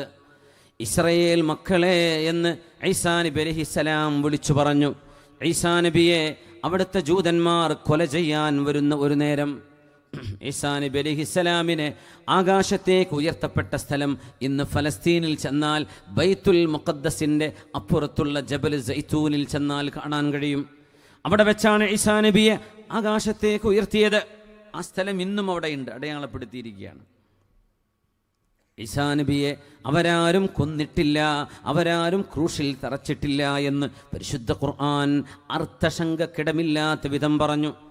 ഈസാ നബിയെ അവിടുത്തെ ജൂതന്മാർ കൊല്ലാൻ വേണ്ടി രാത്രി നേരത്ത് പന്തം കൊളുത്തി വന്നപ്പോൾ അവിടുത്തെ ശിഷ്യന്മാർ ഈസാ നബിയോട് ചോദിച്ചുവല്ലോ, ഈസാ നബിയെ ഞങ്ങളോട് യാത്ര പിരിഞ്ഞു പോകുന്ന പക്ഷം ലോകാവസാനം വരെ ഞങ്ങൾക്ക് വഴിവിളക്കാകാൻ ഒരു സാരോപദേശം തന്നു പോകണേ. ആ സാരോപദേശമാണ് വിശുദ്ധ ഖുർആൻ ഉദ്ധരിക്കുന്നത്. ഈസാ നബി പറയുന്നു, ഇത് ഖാല ഈസ ഇബ്നു മറിയം, മറിയമിൻ്റെ പുത്രൻ ഈസാ നബി, ഒരു പിതാവില്ലാതെ ജന്മമുണ്ടായ അത്ഭുത ജന്മമാണ് ഈസാ നബിയുടേതെന്നാണ് ഇസ്ലാമിക വിശ്വാസം. യാ ബനീ ഇസ്രായീൽ, ഇസ്രായേൽ മക്കളെ. ഒരു കാര്യം കൂടെ പറഞ്ഞോട്ടെ, എല്ലാ പ്രവാചകന്മാരും അവരവരുടെ സമുദായങ്ങളെ അഭിസംബോധന ചെയ്തത് വഇദ് ഖാല മൂസ യാ ഖൗമി വഇദ് ഖാല നൂഹ് വഖാല നൂഹുൻ യാ ഖൗമി, എൻ്റെ ഖൗമേ, എൻ്റെ സമുദായമേ, എൻ്റെ സമുദായമേ എന്ന് ഓരോ പ്രവാചകന്മാരും വിളിച്ചെങ്കിൽ എൻ്റെ സമുദായമേ എന്ന് വിളിക്കാതെ ഇസ്രായേൽ മക്കളെ എന്ന് വിളിച്ച ഒരു പ്രവാചകനെ ഖുർആനിലുള്ളൂ. അതാണ് ഈസാ നബി അലൈഹിസ്സലാം. എന്തുകൊണ്ട് സമുദായമേ എന്ന് പറഞ്ഞാൽ ഇസ്ലാമിക വീക്ഷണപ്രകാരം ഒരു കുഞ്ഞിൻ്റെ പൈതൃകം, ഒരു മനുഷ്യൻ്റെ പിതൃത്വം, ഒരു മനുഷ്യൻ്റെ പൈതൃകം അവകാശപ്പെടുന്നത് പിതാവിലൂടെയാണ്. നിങ്ങൾ ഇന്ന തറവാട്ടുകാരനാണ് എന്ന് പറഞ്ഞാൽ നിങ്ങളുടെ വാപ്പ ആ തറവാട്ടുകാരനാണെന്നാണ് അതിനർത്ഥം. ഉമ്മയുടെ തറവാടല്ലല്ലോ, വാപ്പയുടെ തറവാടല്ലേ നമ്മൾ നോക്കുന്നത്, അല്ലേ? അതന്നെയല്ലേ അമ്പലപ്പാട്ടിലും, അല്ലേ? വാപ്പയിലൂടെയാണ് തറവാട് പറയാ. എൻ്റെ സമുദായമേ എന്നൊരു പ്രവാചകൻ പറഞ്ഞാൽ നിങ്ങളും ഞാനും, എൻ്റെ പിതാവ് നിങ്ങളിൽപ്പെട്ടവരാണ്, ഞാനും നിങ്ങളും ഒരു കുടുംബമല്ലേ? അതാണ് ആ വാക്കിൻ്റെ അർത്ഥം. ഈസാ നബി അലൈഹിസ്സലാമിന് പിതാവില്ലല്ലോ. അതുകൊണ്ട് ഈസാ നബി ഒരിക്കൽ പോലും വിശുദ്ധ ഖുർആനിൽ കാണാൻ കഴിയില്ല യാ ഖൗമി, എൻ്റെ സമുദായമേ എന്നൊരു പ്രയോഗം ഈസാ നബി ചെയ്തില്ല. പറഞ്ഞതൊക്കെ യാ ബനീ ഇസ്രായീൽ, ഇസ്രായേൽ മക്കളെ. നോക്കണം ഖുർആനിൻ്റെ പദപ്രയോഗത്തിൻ്റെ ഒരു അത്ഭുതം. യാ ഖൗമി എന്ന് പറഞ്ഞു പോയെങ്കിൽ എൻ്റെ വാപ്പ നിങ്ങളിൽപ്പെട്ടവനല്ലേ, എൻ്റെ സമുദായമേ എന്നായി പോകും. അത് ഈസാ നബിയുടെ വാക്കുകളിൽ ഖുർആൻ ഉദ്ധരിച്ചിടത്തൊരിടത്തും കാണാൻ കഴിയില്ല. ഇസ്രായേൽ സന്തതികളെ, ഇന്നി റസൂലുള്ളാഹി ഇലൈക്കും, ഞാൻ നിങ്ങളിലേക്കുള്ള സത്യപ്രവാചകൻ മാത്രമാണ്, ദൈവപുത്രനല്ല, ദൈവാവതാരമല്ല. യേശുക്രിസ്തു പറയാൻ, ഞാൻ നിങ്ങളിലേക്കുള്ള ദൈവദൂതനാണ്. ഇന്നി റസൂലുള്ളാഹി ഇലൈക്കും മുസദ്ദിഖൻ ലിമാ ബൈന യദയ്യ മിനത് തൗറാത്ത്, എനിക്ക് മുമ്പ് കഴിഞ്ഞു പോയ തൗറാത്ത് സത്യമായിരുന്നുവെന്ന് നിങ്ങളോട് പറയാൻ വന്ന പ്രവാചകൻ. വമുബശ്ശിറൻ ബിറസൂലിൻ യഅതി മിൻ ബഅദി, എൻ്റെ കാലശേഷം ഒരു പ്രവാചകൻ വരുന്നുണ്ട്. ഒരു അവതാരം എന്ന് പറഞ്ഞുകൂടാ. ഹൈന്ദവ ദർശനങ്ങളിൽ പറയുന്ന അവതാരങ്ങൾ പ്രവാചകന്മാരാണോ എന്ന് തോന്നിപ്പോവുകയാണ്. ഒരു പ്രവാചകൻ വരുന്നു എൻ്റെ ശേഷം, ഇസ്മുഹു അഹ്മദ്, ആ പ്രവാചകന്റെ പേര് അഹ്മദ് എന്നായിരിക്കും. മുഹമ്മദ് നബി തങ്ങൾ പറയുമായിരുന്നു, വസുമ്മീതു അഹ്മദ, അല്ലാഹു എനിക്ക് അഹ്മദ് എന്ന പേര് വെച്ചിട്ടുണ്ട് എന്ന് മുഹമ്മദ് റസൂലുള്ളാഹി സ്വല്ലല്ലാഹു അലൈഹി വസല്ലം. മുഹമ്മദ് എന്ന വാക്കിനർത്ഥം എന്താണ്? സർവരാലും സ്തുതിക്കപ്പെട്ടവൻ. നരാശംസ ഇവിടെ വരാൻ പോവാൻ. സർവരാലും സ്തുതിക്കപ്പെട്ടവൻ സ്വല്ലല്ലാഹു അലൈഹി വസല്ലം സർവരാലും സ്തുതിക്കപ്പെട്ടവരാണ്. അഹ്മദ് എന്ന് പറഞ്ഞാൽ അള്ളാഹുവിനെ ഏറ്റവും സ്തുതിക്കുന്നവരെ. നബിയെക്കാളും അള്ളാഹുവിനെ ഭയപ്പെട്ടവരുണ്ടോ? ഇന്നി ലഅഖ്ശാകും ലില്ലാഹ് വഅത്ഖാകും ലഹ്. നിങ്ങളിൽ അള്ളാഹുവിനെ ഏറ്റവും ഭയപ്പെടുന്നതും അള്ളാഹുവിനെ ഏറ്റവും കൂടുതൽ മനസ്സിലാക്കിയതും ഞാൻ തന്നെ എന്ന് പ്രവാചകർ എത്രയാണ് നമ്മളെ പഠിപ്പിച്ചത്. അള്ളാഹുവിനെ ഏറ്റവും പ്രശംസിക്കുന്ന ആൾക്കാണ് അഹ്മദ് എന്ന് പറയാ, ജനങ്ങളാൽ പ്രശംസിക്കുന്ന ആൾക്കാണ് മുഹമ്മദ് എന്ന് പറയാ. രണ്ടും ഒരാൾ തന്നെ. സാമവേദത്തിലേക്ക് വരാം. അഹമിധീപിതു പരിമേധാമൃതസ്യ ജഗ്രഹ അഹം സൂര്യ ഇവാജനി. അഹ്മിദിന് പിതാവിൽ നിന്ന് വേദജ്ഞാനം ലഭിച്ചു. ഈ വേദജ്ഞാനങ്ങളൊക്കെയും തത്വം നിറഞ്ഞതാണ്. സൂര്യനിൽ നിന്നെന്ന പോലെ ഞാൻ അവനിൽ നിന്നും പ്രകാശം സ്വീകരിക്കുന്നു. സൂറത്തുൽ അഹ്സാബിലെ ആയത്താണ് ഞാൻ ഓതിവെച്ചത്. ഒന്നുകൂടെ ഓതുന്നു. സൂറത്തുൽ അഹ്സാബിലെ 45-ാമത്തെ ആയത്ത്. أعوذ بالله من الشيطان الرجيم. بسم الله الرحمن الرحيم. يا أيها النبي إنا أرسلناك شاهدا ومبشرا ونذيرا وداعيا إلى الله بإذنه وسراجا منيرا. നബിയായവരെ, പ്രവാചകരായവരെ, അന്ത്യദൂതരെ, ഇന്നാ അർസൽനാക, നാം അങ്ങയെ നിയോഗിച്ചത്. അല്ലാഹു പറയാൻ, നാം അങ്ങയെ നിയോഗിച്ചത് ഷാഹിദൻ, ഒരു സാക്ഷിയായിട്ടാണ്, വമുബശ്ശിറൻ, സുവിശേഷമറിയിപ്പ് നൽകുന്നവരായിട്ട്. ഈ കുന്തബ സൂക്തം പറയുന്നു. അതിലേക്ക് വരാം. ഈ കുന്തബ സൂക്തം എന്ന് പറയുന്നത് അഥർവവേദത്തിന്റെ 20-ാം കാണ്ഡത്തിലെ 127-ാം സൂക്തത്തിലെ ശ്ലോകങ്ങളാണ്. ആ ശ്ലോകം ഒന്ന് വായിക്കാം. ഇദം ജന ഉപശ്രുത നരാശംസ സ്ഥവിഷ്യതേ ഷഷ്ടിം സഹസ്രാ നവതിം ച കൗരമ അരുഷമേഷ്ഠദദ്മഹേ ഉഷ്ടായസ്യ പ്രവാഹിണോ വധുമന്ദോ ദ്യുർദശ വർഷ്മാരഥസ്യ നി ജിഹീടദേ ദിവ ഈശമാണ ഉപാസ്പൃശ ഏഷാ ഋഷയേ മാമഹേ ശതം നിഷ്കാൻ ദശസ്രജ ത്രീണി ശതാന്യർവദാം സഹസ്രാദശ ഗ്ലോനാം. അഥർവവേദം വംശകാണ്ഡം സൂക്തം 27 ശ്ലോകം 1 മുതൽ 3 വരെ. ഇതിന് അത്ഭുതം എന്താന്ന് വെച്ചാൽ, ഇത് സുപ്രധാനങ്ങളായ യജ്ഞവേദികളിൽ നമ്മുടെ പുരോഹിതന്മാരൊക്കെ ആലപിക്കുന്ന ഒരു ശ്ലോകമാണ്. പക്ഷെ അവർ പറയുന്നത് ഇതിൻ്റെ അർത്ഥം നിഗൂഢമാണ്, മനസ്സിലാവണില്ല. അത് നമ്മളിപ്പോൾ മനസ്സിലാക്കാൻ ശ്രമിക്കുകയാണ് ഇവിടെ വെച്ച്.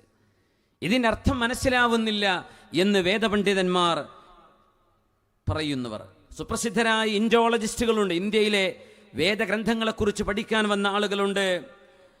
പ്രൊഫസർ ഗ്രിഫിത്തിനെ പോലെയുള്ള ആളുകൾ, പ്രൊഫസർ മാക്സ് മുള്ളർ, വൈറ്റ്നി, ബ്ലൂഫീൽഡ്, ഇവരൊക്കെ പറയുന്നു കുന്തബ സൂക്തം ഒരു പ്രഹേളികയാണ്. മനസ്സിലാവണില്ല, അർത്ഥം തിരിയണില്ല. എന്താ അർത്ഥം എന്നറിയോ? അല്ലയോ ജനങ്ങളെ, നിങ്ങൾ ബഹുമാന പുരസ്സരം ശ്രദ്ധിക്കുക. വേദങ്ങളിൽ 4 വേദങ്ങളിൽ ഒരിടത്തും ഇങ്ങനെ ഒരു പരാമർശമില്ല എന്നതാണ് അത്ഭുതം. അല്ലയോ ജനങ്ങളെ, ശ്രദ്ധാപൂർവം ബഹുമാന പുരസ്സരം ശ്രദ്ധിക്കണം. അല്ലാഹുവിൻ്റെ റസൂലിനോട് സ്നേഹവും ബഹുമാനവും വേണമെന്ന് പറയുന്ന പോലെ. ഇനി ആശയം നോക്കൂ. ഇവർ പറയാ, ഭാരതത്തിൽ വെച്ച് അർത്ഥം കൊടുത്താൽ ഈ ശ്ലോകത്തിന് അർത്ഥം മനസ്സിലാവണില്ല. ഇത് ഭാരതത്തെക്കുറിച്ചല്ല പറയുന്നത്. അർത്ഥം ഒന്നുകൂടെ പറയട്ടെ. അല്ലയോ ജനങ്ങളെ, നിങ്ങൾ ബഹുമാന പുരസ്സരം ശ്രദ്ധിക്കുക. ഇദം ജന ഉപശ്രുത നരാശംസസ്തവിഷ്യതേ, സ്തുത്യർഹനായവൻ വാഴ്ത്തപ്പെടും.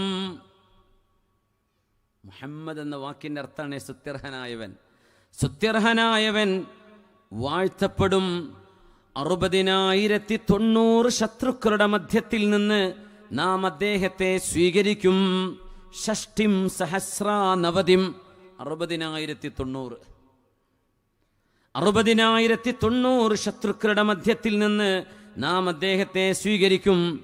അദ്ദേഹത്തിൻ്റെ വാഹനം 20 ആൺ പെൺ ഒട്ടകങ്ങളായിരിക്കും. അദ്ദേഹത്തിൻ്റെ മഹത്വം സ്വർഗലോകം വരെ എത്തി അതിനെ താഴ്ത്തും.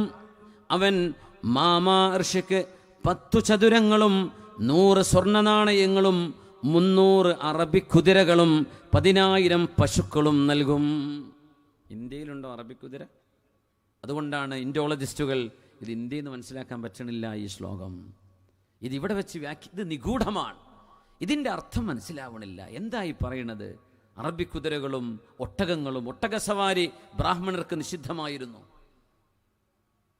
ആരെക്കുറിച്ചാണ് ഈ പറയുന്നത്? ഭാരതീയ സാഹചര്യങ്ങൾ വെച്ചുകൊണ്ട് ഈ സൂക്തത്തെ വ്യാഖ്യാനിക്കുക ദുഷ്കരമാണെന്നാണ് പണ്ഡിതന്മാർ പറയുന്നത്. കുന്തഭ സൂക്തമാണിത്, അഥർവവേദം. ഇദം ജന ഉപശ്രുത നരാശംസസ്തവിഷ്യതേ ഷഷ്ടിം സഹസ്രാനവതിം ച കൗരമ അരുഷമേഷ്ഠദദ്മഹേ ഉഷ്ടായസ്യ പ്രവാഹിണോ വധുമന്തോ ദുർദശ വർഷ്മാരഥസ്യ നിജിഹീടതേ ദിവ ഈശമാണ ഉപാസ്പൃശ ഏഷാ ഋഷയേ മാമഹേഷദം നിഷ്കാന്തശസ്രജ ത്രീണി ശതാന്യർവദാം സഹസ്രാദശഗ്ലോനാം. 1000 പശുക്കൾ, സഹസ്രാദശഗ്ലോനാം 10,000 പശുക്കൾ ഈ അവതാരത്തിന്, ഈ പ്രവാചകന് നൽകപ്പെടും എന്നാണ് ഈ പറയുന്നത്. എന്താണ് ഈ പറയുന്നതിൻ്റെ അർത്ഥം? ഒന്ന് സ്വലാത്ത് ചൊല്ലിയിരിക്കല്ലേ, സല്ലു അലൻ നബി മുഹമ്മദിൻ വ ആലി. എല്ലാവരും ഒന്ന് എഴുന്നേറ്റോളൂ. അല്ലാഹുമ്മ സല്ലി അലാ സയ്യിദിനാ മുഹമ്മദിൻ വഅലാ ആലി സയ്യിദിനാ മുഹമ്മദിൻ വബാരിക് വസല്ലിം അലൈഹി. ഒന്നുകൂടെ. അല്ലാഹുമ്മ സല്ലി അലാ സയ്യിദിനാ മുഹമ്മദിൻ വഅലാ ആലി സയ്യിദിനാ മുഹമ്മദിൻ വബാരിക് വസല്ലിം അലൈഹി. സാന്ദർഭികമായി പറയട്ടെ, നമ്മുടെ സംഘാടകർ 3 ലക്ഷം രൂപ ബാധ്യതയിലാണ് ഇപ്പോൾ പരിപാടി നടക്കുന്നത്. നിങ്ങളൊക്കെ ഒന്ന് സഹകരിക്കണേ. അവരൊക്കെ ചെറിയ മക്കളാണ്, SKSF-ൻ്റെ പ്രവർത്തകരാണ്, ഒക്കെ കൂലിപ്പണി ചെയ്യുന്ന കുട്ടികളാണ്. ഇവർക്ക് ബാധ്യത വരരുത്. 3 ലക്ഷം കഴിഞ്ഞ് നമുക്ക് ഒരു ആസ്ഥാനം വേണം സഹചാരിക്ക്.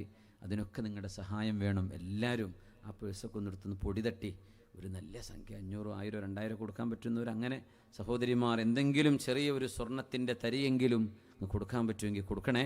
അള്ളാഹു വിജയിപ്പിക്കട്ടെ. എല്ലാവരും ഒന്ന് സഹകരിക്കണം. ജസാക്കുമുല്ലാ ഖൈർ. അങ്ങനെ പറഞ്ഞാൽ പോലെ ഫസലു? ഇൻഷാ അല്ലാഹ്.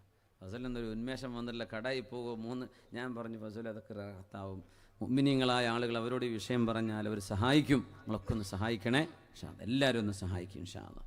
സാധാരണ കൊടുക്കണ പോലെ 10-20 പോലെ ഒരു 500 പറ്റുന്ന, ഒരു 1000, 2000, 5000 പറ്റുന്നവരൊക്കെ ഉണ്ടാവുമല്ലോ. പല നാട്ടിൽ നിന്ന് വന്നവരിവിടെ ഇരിക്കുന്നുണ്ട്. നമ്മൾ കടിയങ്ങാട് ഇബ്രാഹിംക്ക വരെ ഇവിടെ ഉണ്ട്. എന്ന് വിചാരിച്ചാൽ ഒക്കെ ഒറ്റയ്ക്ക് കിട്ടാവുന്നതുള്ളൂ ഇൻഷാ അല്ലാഹ്. ബാക്കിയുള്ള വലിയ ഇബ്രാഹിംക്കൊക്കെ കൊടുക്കാം ഇൻഷാ അല്ലാഹ്. അൽഹംദുലില്ലാ, അൽഹംദുലില്ലാ. കണ്ണൂർ, കാസർഗോഡ് ജില്ലയിൽ നിന്ന് നമ്മുടെ റാഷിദ് എത്തിയിട്ടുണ്ട്. ഇബ്രാഹിംക്ക കടിയങ്ങാട് നിന്ന് വന്നിട്ടുണ്ട്. റഷാദ് കണ്ണൂർ മാതമംഗലത്ത് നിന്ന്, മൻസൂർ ഉസ്താദ് മലപ്പുറത്ത് നിന്ന്, ബേപ്പൂരിൽ നിന്ന് മൊയ്തീൻക. മാഷാ അല്ലാഹ്, ഒക്കെ നമ്മുടെ ഹബീബിങ്ങളാണ്. അപ്പോൾ ഒരുപാട് നമ്മുടെ പരിസരത്തുള്ള സുഹൃത്തുക്കളൊക്കെ ഉണ്ട്. ഇൻഷാ അല്ലാഹ് എല്ലാവരും ഒന്ന് സഹകരിക്കുക. ഇത് ധർമ്മം പറയപ്പെടുന്ന ഒരു വേദിയാണ്. സത്യമാണ്. നമ്മൾ ആരെയും തെറ്റിദ്ധരിപ്പിക്കുകയോ ഇല്ലാത്തത് പറയുകയോ അല്ല. എവിടെയെങ്കിലും സത്യത്തിൻ്റെ ഒരു കണ്ണി സ്വീകരിക്കാൻ ഒരവസരമുണ്ടായിട്ട് ഞാനത് അറിഞ്ഞില്ലല്ലോ എന്നാരും പറഞ്ഞു പോവരുത്. സൃഷ്ടാവ് നമ്മെ പറഞ്ഞയച്ചത് ഒരു ലക്ഷ്യത്തിനാണ്, അവനെ ആരാധിക്കാനാണ്. ആ ആരാധനയുടെ ശരിയായ മാർഗമേത് എന്ന് തമ്പുരാൻ നമ്മെ പടച്ച പോലെ പ്രവാചകന്മാരയച്ചുകൊണ്ട് പഠിപ്പിച്ചു തന്നിട്ടുണ്ട്. അതാണ് വിശുദ്ധ ഖുർആനും തിരുനബിയുടെ സുന്നത്തും എന്ന് പറയുന്നത്. അഥർവവേദത്തിലേക്ക് വരികയാണ്. വിംശകാന്ഡം 177-ാമത്തെ സൂക്തം, ശ്ലോകം 1 മുതൽ 3 വരെ. അല്ലയോ ജനങ്ങളെ, നിങ്ങൾ ബഹുമാന പുരസ്സരം ശ്രദ്ധിക്കുക. അല്ലയോ ജനങ്ങളെ, ബഹുമാന പുരസ്സരം ശ്രദ്ധിക്കുക. സ്തുത്യർഹനായവൻ വാഴ്ത്തപ്പെടും. സ്തുത്യർഹനായവൻ വാഴ്ത്തപ്പെടും. ഒന്ന്, ഈ സൂക്തം വ്യക്തമായ ഒരു പ്രവചനം ഉൾക്കൊള്ളുന്നു എന്ന് മനസ്സിലാക്കാൻ കഴിയും. ഒരു പ്രവചനമാണ്, വരാൻ പോകുന്ന ഒരു കാര്യമാണ് പറയാൻ പോകുന്നത്. പ്രവാചകർ ലോകത്തേക്ക് വരുന്നതിൻ്റെ ആയിരക്കണക്കിന് വർഷങ്ങൾക്ക് മുമ്പാണ് ആർഷഭാരതത്തിൽ ഋഷിമാരും മുനിമാരും ഇതൊക്കെ പഠിപ്പിച്ചു പോയത്. അതാണ് അത്ഭുതം. പ്രവാചകർ മുഹമ്മദ് നബി തങ്ങൾ ലോകത്ത് വരുന്നുവെന്ന് അള്ളാഹു അറിയിപ്പ് കൊടുക്കാത്ത ഒരു സമുദായങ്ങളും ഉണ്ടായിട്ടില്ലെന്ന് പരിശുദ്ധ നബി തങ്ങൾ തന്നെ പഠിപ്പിച്ചിട്ടുണ്ട് വിശുദ്ധ ഖുർആനിലൂടെ. എല്ലാവർക്കും അറിയുമായിരുന്നു, അറേബ്യയിൽ ഒരു മഹാമത ഇതിഖ്യാത ശിഷ്യശാഖാസമന്വിതം ഒരു അന്ത്യപ്രവാചകൻ വരുന്നുണ്ട്. അല്ലയോ ജനങ്ങളെ, നിങ്ങൾ ബഹുമാന പുരസ്സരം ശ്രദ്ധിക്കുക. ഇങ്ങനെ ഒരു പ്രവചനം നടക്കാൻ പോകുന്നു. ഇദം ജനാ ഉപശ്രുത. അല്ലയോ ജനങ്ങളെ, നിങ്ങൾ ബഹുമാന പുരസ്സരം ശ്രദ്ധിക്കണേ. 4 വേദങ്ങളാണ് ഹൈന്ദവ സഹോദരങ്ങൾക്കുള്ളത്, ചതുർവേദങ്ങൾ. ഈ ചതുർവേദത്തിൽ ഒരിടത്തുപോലും ഇങ്ങനെ ഒരു വ്യാപകമായ പ്രത്യേകമായ അഭിസംബോധന നമുക്ക് കാണാൻ കഴിയുകയില്ല. ഇങ്ങനെ ഒരു അഭിസംബോധന ചെയ്തുകൊണ്ട് 4 വേദങ്ങളിലും ഒരു പരാമർശവും ഒരു കാര്യവും പറയപ്പെട്ടിട്ടുമില്ല. അതുകൊണ്ട് തന്നെ ഈ സൂക്തം ജനങ്ങൾ മുഴുവനും അറിയേണ്ട ഒരു പ്രവചനം ഉൾക്കൊള്ളുന്നു എന്നാണ് ഇതിൻ്റെ സംബോധന രീതി തന്നെ. എല്ലാവരും ഉൾക്കൊള്ളണം. വിശുദ്ധ ഖുർആൻ അല്ലാഹുവിൻ്റെ റസൂലിനെ പരിചയപ്പെടുത്തുന്നിടത്ത് അങ്ങനെയല്ലേ പറയുന്നത്? ജനങ്ങളെ, ലോകങ്ങൾക്ക്, ലോകമനുഷ്യർക്ക്, ലോക സമുദായങ്ങൾക്ക് പ്രവാചകനായി വന്നവരാണ് മുഹമ്മദ് നബി തങ്ങൾ. അറബികൾക്ക് മാത്രമല്ല, മുസ്ലിമീങ്ങൾക്ക് മാത്രമല്ല, സർവ്വ മനുഷ്യർക്കും. രണ്ടാമത്തേത് സ്തുത്യർഹനായവൻ എന്നാണ് ഇവിടെ നരാശംസ എന്ന വാക്കിനെ പരിചയപ്പെടുത്തിയത്. ചോദിക്കട്ടെ, ആരെങ്കിലും പറയും മുഹമ്മദ് എന്ന അറബിയിൽ പറയുന്ന വാക്കിന് എന്താ അർത്ഥം? അറിയുന്നൊരു കൈപൊക്കിയാട്ടെ. എന്താ മുഹമ്മദ് എന്ന വാക്കിൻ്റെ അർത്ഥം? പറഞ്ഞോളൂ. സ്തുതിക്കപ്പെട്ടവൻ. എല്ലാവർക്കും അറിയുന്ന അർത്ഥമാണ്. അറബി ഡിക്ഷണറി എടുത്ത് നോക്കിക്കോളൂ. ജൂതന്മാരുണ്ടാക്കിയ ഡിക്ഷണറി ഉണ്ട് അറബിക്ക്. ഓറിയന്റിസ്റ്റുകൾ ഉണ്ടാക്കിയ, മുസ്ലിമീങ്ങളല്ലാത്തവരുണ്ടാക്കിയ ഡിക്ഷണറി ഉണ്ട്. അറബ് ഭാഷ സംസാരിക്കുന്ന ലക്ഷക്കണക്കിന് ക്രിസ്ത്യാനികളുണ്ട് ലോകത്ത്. മുസ്ലിങ്ങൾ മാത്രം എന്തെങ്കിലും വളച്ചൊടിച്ചു എന്നൊന്നും ചിന്തിക്കേണ്ട കാര്യമില്ല. ക്രിസ്ത്യാനികൾ അവരോട് ചോദിച്ചു നോക്കി, എന്തായി മുഹമ്മദ്, ഹംദ്, ഹമിദ, യഹ്മിദു, ഹംദൻ, മുഹമ്മദ്, അഹ്മദ്, ഇതിൻ്റെ അർത്ഥം എന്താ?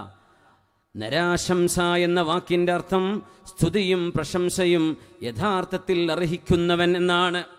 മുഹമ്മദ് എന്ന വാക്കിൻ്റെ അർത്ഥം അതല്ലേ? സ്തുതിയും പ്രശംസയും അർഹിക്കുന്നവർ. അതാരാ? മുഹമ്മദ് നബി സ്വല്ലല്ലാഹു അലൈഹി വസല്ലം. മുഹമ്മദ് എന്ന് പറയുന്ന അറബി പദം, സ്തുതിക്കപ്പെടുന്നവർ, നമ്മുടെ പ്രവാചകൻ, ലോകത്തിൻ്റെ ഗുരു, അന്ത്യപ്രവാചകൻ, അന്ത്യകൽക്കി പ്രവാചകർ നബി തങ്ങൾ ലോകത്ത് വരുന്നതിൻ്റെ മുമ്പ് അറബ് ഭാഷയിൽപ്പെട്ട വാക്കാണ് മുഹമ്മദ്. എന്നാൽ ലോകത്ത് ഒരാൾക്കും മുഹമ്മദ് എന്ന പേര് വേറെ ഉണ്ടായിട്ടില്ല. അള്ളാഹു തോന്നിപ്പിച്ചതല്ലേ? അബ്ദുൽ മുത്തലിബിൻ്റെ മനസ്സിലൂടെ ആ കുഞ്ഞിന് മുഹമ്മദ് എന്ന് പേര് വെക്കണം. മൗലിദും പറയണില്ലേ, ലിമ റഗിബ്ത അൻ അസ്മാഇ ആബായിക. അബ്ദുൽ മുത്തലിബേ, നിങ്ങളുടെ പിതാക്കന്മാരുടെ പേരുകളിലൊന്നും മുഹമ്മദില്ലല്ലോ, എന്തേ നിങ്ങൾ മുഹമ്മദ് എന്ന് പേര് വെക്കാൻ കാരണം? സമ്മൈതുഹു മുഹമ്മദ. എന്തിന് മുഹമ്മദ് എന്ന് പേര് വെച്ചു? മുഹമ്മദൻ സമ്മഉ നബിയൽ ഹുദാ വഹുവ അഹഖുൻ നാസി ബിൽ ഹംദി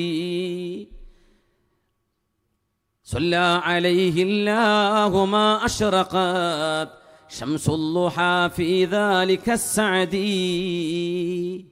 ലോകത്തുള്ള സർവരും എൻ്റെ കുഞ്ഞിനെ പ്രശംസിക്കണം.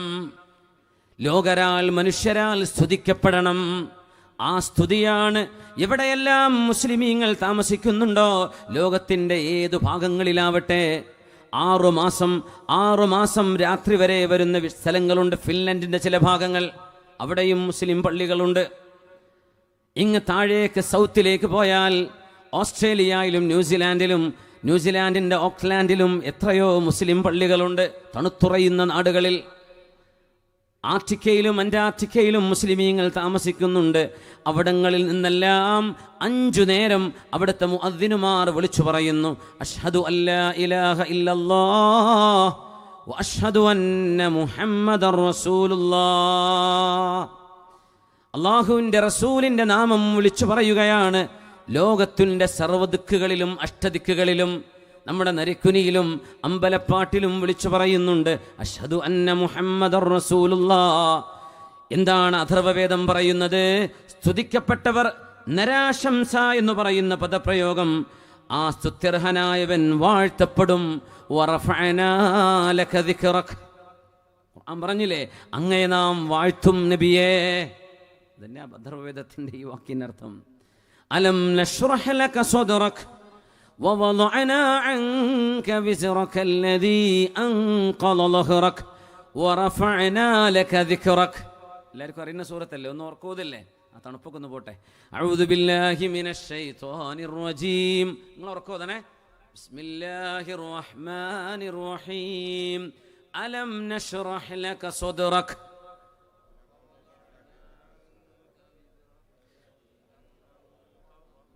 വറഫഅനാ ലക ദിക്റക്. നബിയെ, അങ്ങയുടെ സ്ഥാനം നാം വാഴ്ത്തിയിരിക്കുകയാണ്. നരാശംസ വാഴ്ത്തപ്പെടും. നരാശംസ എന്ന വാക്കിൻ്റെ അർത്ഥം സ്തുതിക്കപ്പെട്ടവൻ. മുഹമ്മദ് എന്ന വാക്കിൻ്റെ അർത്ഥമല്ലേ സ്തുതിക്കപ്പെട്ടവൻ? ലോകത്ത് നരാശംസ എന്ന് പറയുന്ന ഒരു അവതാരമോ ഒരു ഋഷിയോ മുനിയോ ആർഷഭാരതത്തിലോ ലോകത്ത് ഒരിടത്തും കടന്നു വന്നിട്ടില്ല. നരാശംസ വന്നിട്ടില്ല.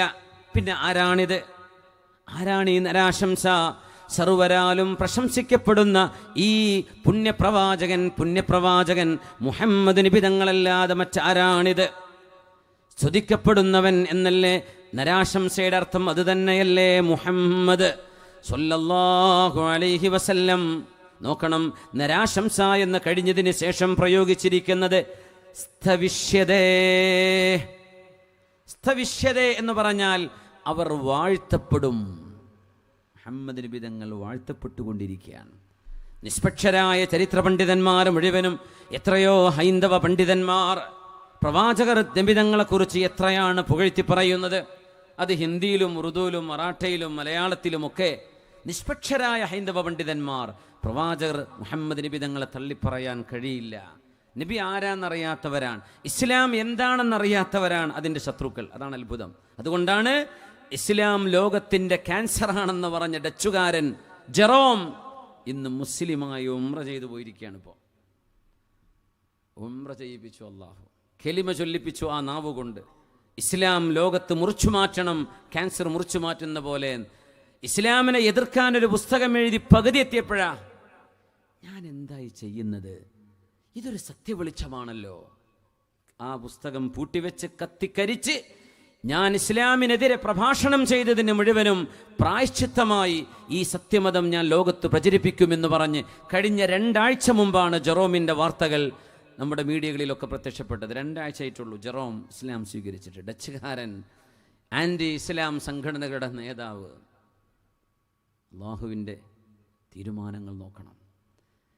നിഷ്പക്ഷമായി ഈ ദീനിനെ സമീപിക്കുന്നവർക്ക് ഇത് കാണാൻ കഴിയും. ഇവിടെ ശത്രുതയുടെ ആവശ്യമില്ല, പരസ്പരം കൊല്ലേണ്ട കാര്യമില്ല, ആരും ആരെയും നശിപ്പിക്കേണ്ടതുമില്ല. ഈ ദർശനങ്ങൾ അത്ഭുതമല്ലേ? വേദപുരാണങ്ങൾ നമ്മുടെ മുമ്പിലുള്ള കാലത്തോളം ഈ സത്യം അതിനകത്തില്ലയോ? സ്ഥവിഷ്യതേ, നിരാശംസ എന്ന് പറയുന്ന സ്തുതിക്കപ്പെട്ടവൻ കാലാകാലങ്ങളിൽ വാഴ്ത്തപ്പെടും. അല്ലാഹുവിൻ്റെ റസൂൽ വാഴ്ത്തപ്പെടുക തന്നെയല്ലേ ചെയ്തുകൊണ്ടിരിക്കുന്നത്. ഇങ്ങനെ എല്ലാ ദിവസവും 5 നേരം ആലോകർ മുഴുവൻ കേൾക്കുമാർ വാഴ്ത്തപ്പെടുന്ന ഒരു പേര് ലോകത്ത് വേറെയുണ്ടോ? വേറെ ആരുടെ പേരുണ്ടങ്ങനെ? അള്ളാഹുവിൻ്റേതല്ലാതെ, പുണ്യ റസൂലിൻ്റേതല്ലാതെ. ഇവിടെ ഏത് മുസ്ലിമീങ്ങൾ 4 ആൾ താമസിക്കുന്നുണ്ടോ അവിടെ ഒരു കൊച്ചു പ്രാർത്ഥനാ മുറിയുണ്ടാകും, അവിടെ വാങ്കുണ്ടാകും. 4-ാമത്തേത് ഈ സൂക്തത്തിൽ പറയുന്ന 60,090 ശത്രുക്കൾക്കിടയിൽ വെച്ച് ആ പ്രവാചകനെ നാം സ്വീകരിക്കും. ആ മഹാമനീഷിയെ പ്രവാചകനാണ് ഞാൻ അവകാശപ്പെടല്ലേ. ഷഷ്ടിം സഹസ്രാനവതിം ച കൗരമ അരുഷമേഷ്ടദദ്മഹേ. 60,090 ശത്രുക്കളുടെ മധ്യത്തിൽ നിന്ന് നാം അദ്ദേഹത്തെ സ്വീകരിക്കും. എന്തായി പറയണത്? ആരാണ് ഈ നരാശംസ? മുഹമ്മദ് നബി തങ്ങൾ ജനിച്ച നാടേതാണ്? നബിൻ്റെ നാടേതാണ്? മക്ക അല്ലേ? മക്കയിൽ പ്രവാചകർ വരുന്ന കാലത്തെ ജനസംഖ്യ 60,000-നും 70,000-നും ഇടയിലാണ്. ചരിത്രമെടുത്ത് പരിശോധിച്ചു നോക്കൂ. മക്കയിലെ ജനസംഖ്യ 60,000-നും 70,000-നും ഇടയിലായിരുന്നു. അത്രയും ആളുകൾ മക്കയിലും മക്കയുടെ പരിസരത്തുമായി താമസമുള്ള കാലത്താണ് അല്ലാഹുവിൻ്റെ റസൂൽ ലാ ഇലാഹ ഇല്ലല്ലാഹ് ഊലു ലാ ഇലാഹ ഇല്ലല്ലാഹു തുഫ്ലിഹു, ലാ ഇലാഹ ഇല്ലല്ലാഹ് പറയണേ, നിങ്ങൾക്ക് അല്ലാഹു വിജയം തരും എന്ന സത്യദീനിന്റെ വിളംബരവുമായി വരുമ്പോൾ മക്കയിൽ 60,000-നും 70,000-നും ഇടയ്ക്ക് ജനസംഖ്യയുണ്ട്. പക്ഷേ ഇവിടെ വിഷയം അഥർവവേദം ആ എണ്ണം ശരിക്കു പറഞ്ഞു. 60,090 ശത്രുക്കൾക്കിടയിൽ നിന്നും നാം അവരെ സ്വീകരിക്കും.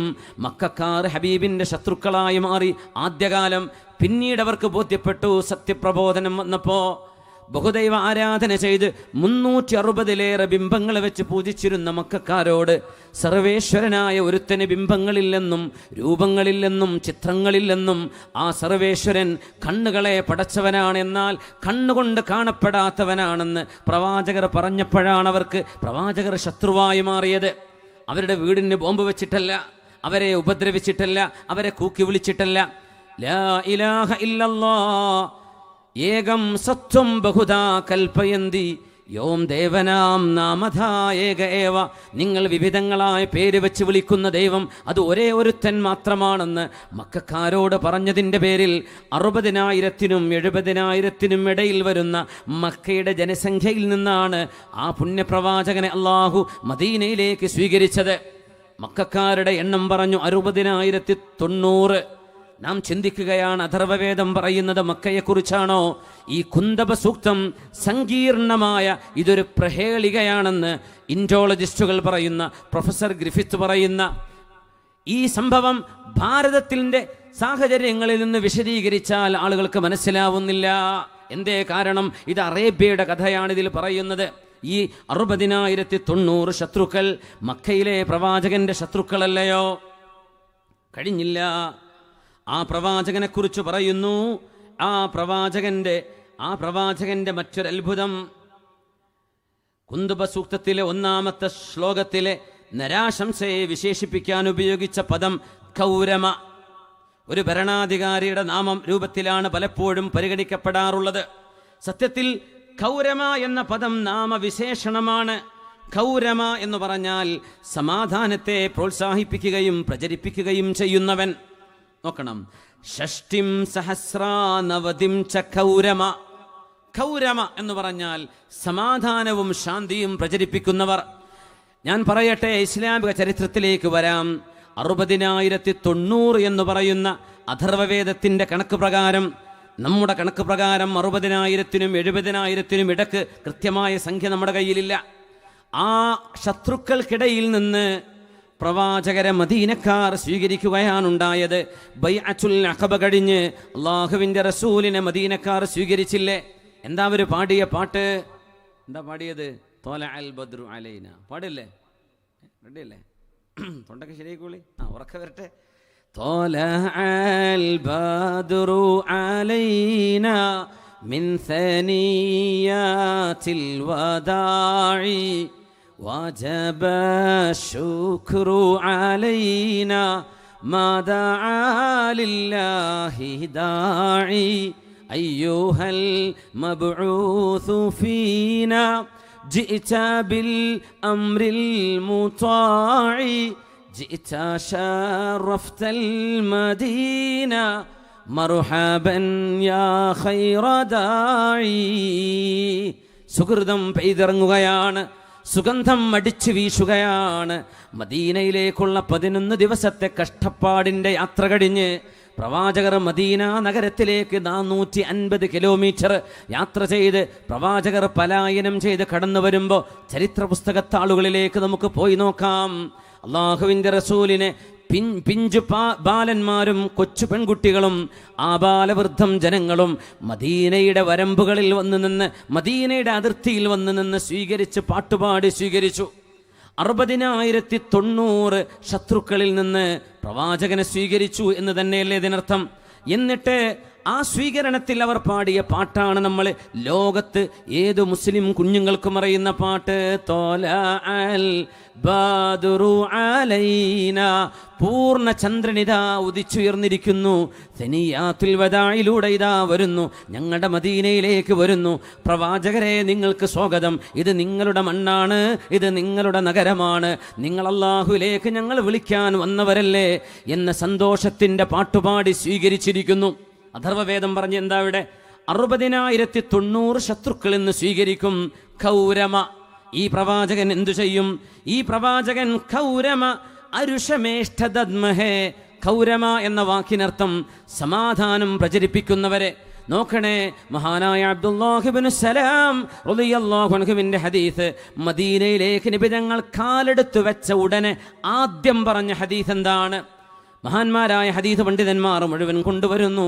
അൻ അബ്ദുല്ലാഹി ഇബ്നു സലാമിൻ റളിയല്ലാഹു അൻഹു അന്ന നബിയ സ്വല്ലല്ലാഹു അലൈഹി വസല്ലം ഖാൽ, അല്ലാഹുവിന്റെ റസൂൽ പറയുന്നത്, അന്ന് ജൂതനായിരുന്ന അബ്ദുല്ലാഹി ഇബ്നു സലാം പിന്നീട് അവർ ഇസ്ലാം സ്വീകരിച്ചു. പ്രവാചകൻ കടന്നു വന്നു. ജനങ്ങൾ മുഴുവനും പാട്ടുപാടി സ്നേഹത്തോടെ ഊഷ്മളമായ വരവേൽപ്പ് കൊടുക്കുന്നു. പ്രവാചകൻ സംസാരിക്കാൻ തുടങ്ങിയില്ല.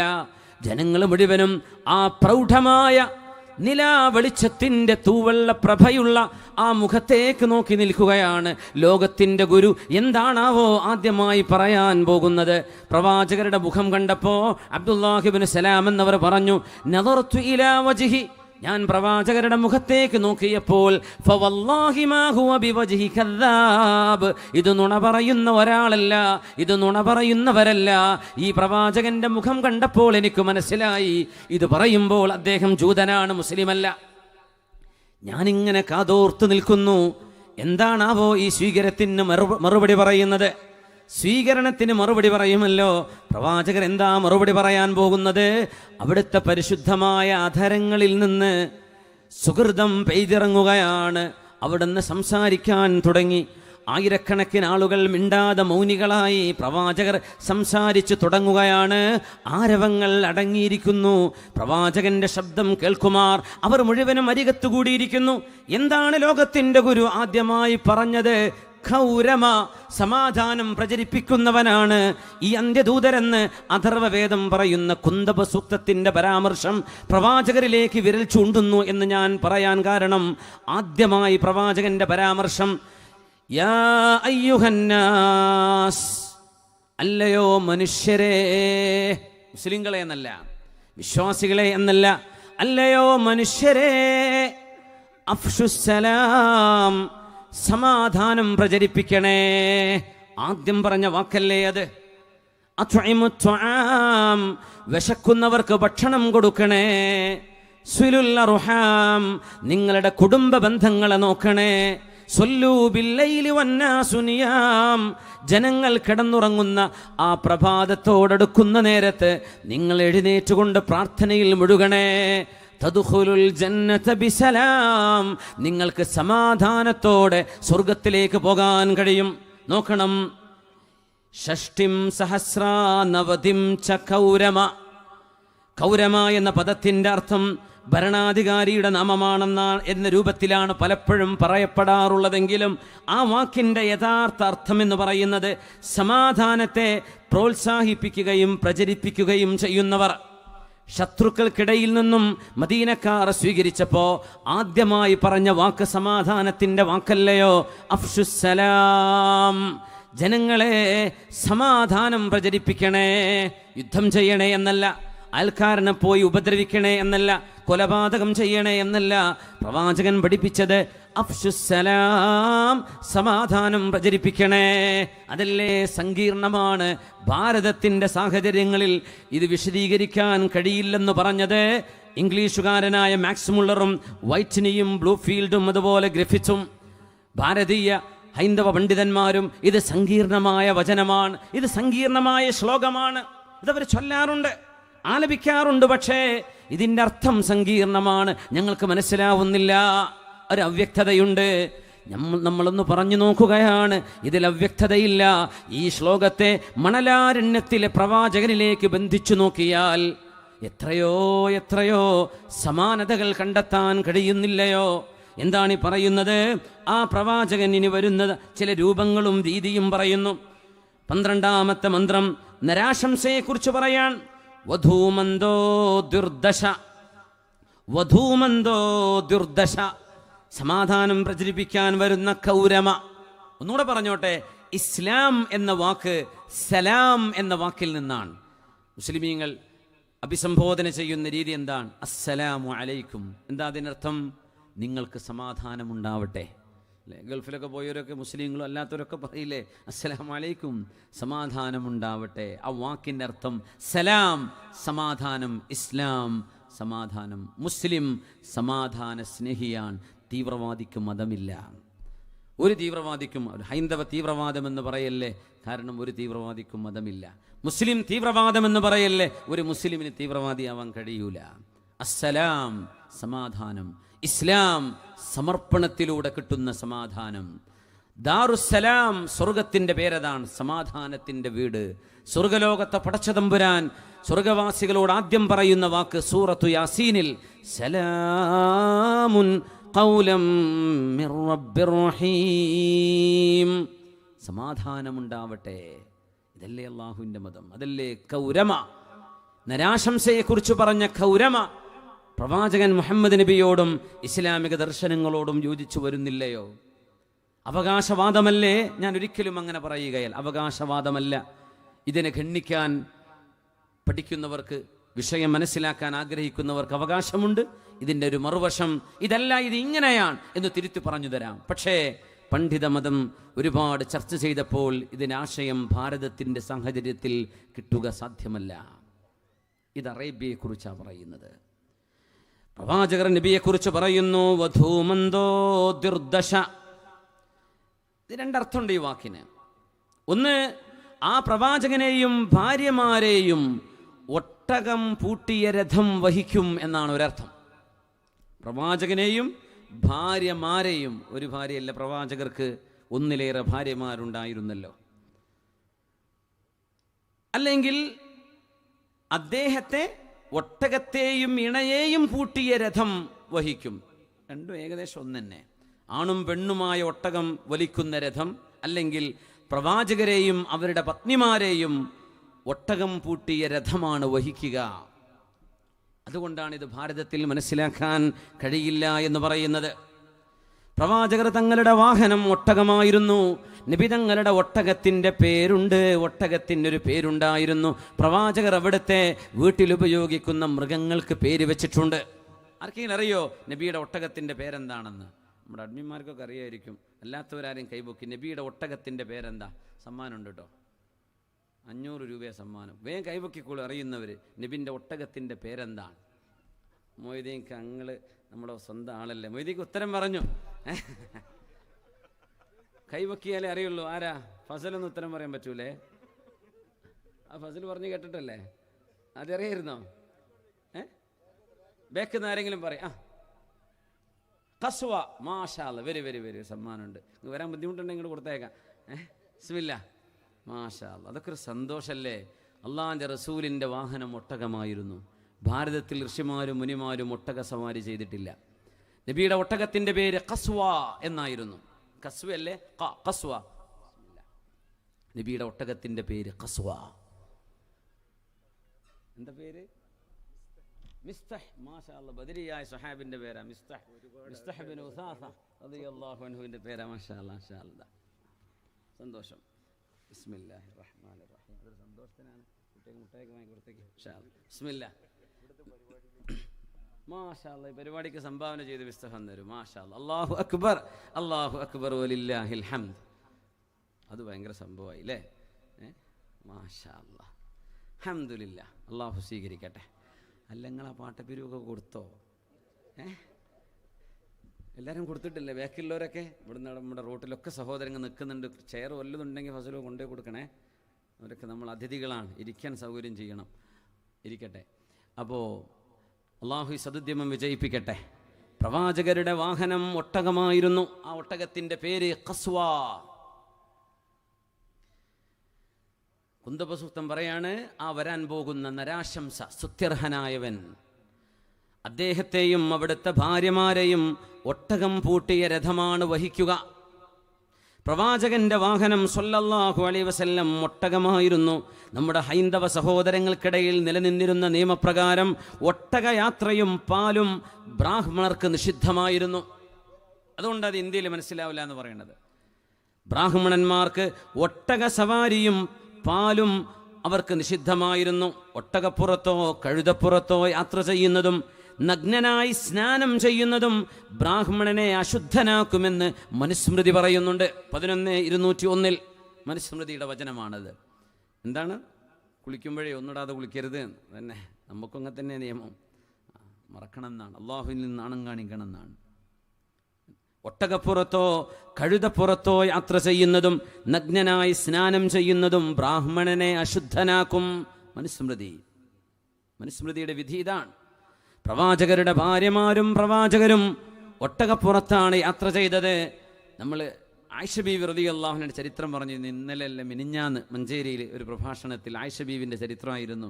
ബനുൽ മുസ്തലിഖ് യുദ്ധത്തിന് നബിതങ്ങൾ പോയപ്പോൾ ആയിഷ ബീവിയെ ഒട്ടകപ്പുറത്ത് കൊണ്ടുപോയ വരുന്ന വഴിക്ക് ബീവിൻ്റെ മാല നഷ്ടപ്പെട്ട ആ അപവാദം ശത്രുക്കൾ പറഞ്ഞു വരത്തിയ സംഭവത്തെക്കുറിച്ച്.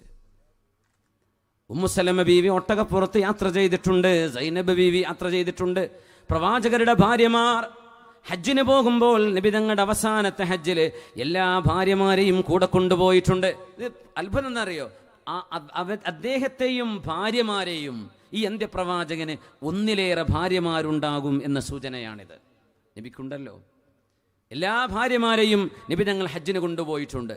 ആ ഭാര്യമാർ യാത്ര ചെയ്യുന്ന ഒട്ടകം, ആ ഒട്ടകത്തിന്റെ കയറ് പിടിച്ച് അൻജഷ എന്ന് പറയുന്ന സ്വഹാബി കയറ് പിടിച്ച് ഓടിച്ച് പെട്ടെന്ന് കൊണ്ടുപോയപ്പോ നബിതങ്ങൾ പറഞ്ഞു, അംബഷ മെല്ലെ പോവണേ, റിഫ്ഖം ബിൽ ഖവാരീർ, കുപ്പികളാണേ മെല്ലെ കൊണ്ടുപോകണേ എന്ന് പറഞ്ഞു റസൂലുള്ളാഹി തങ്ങൾ.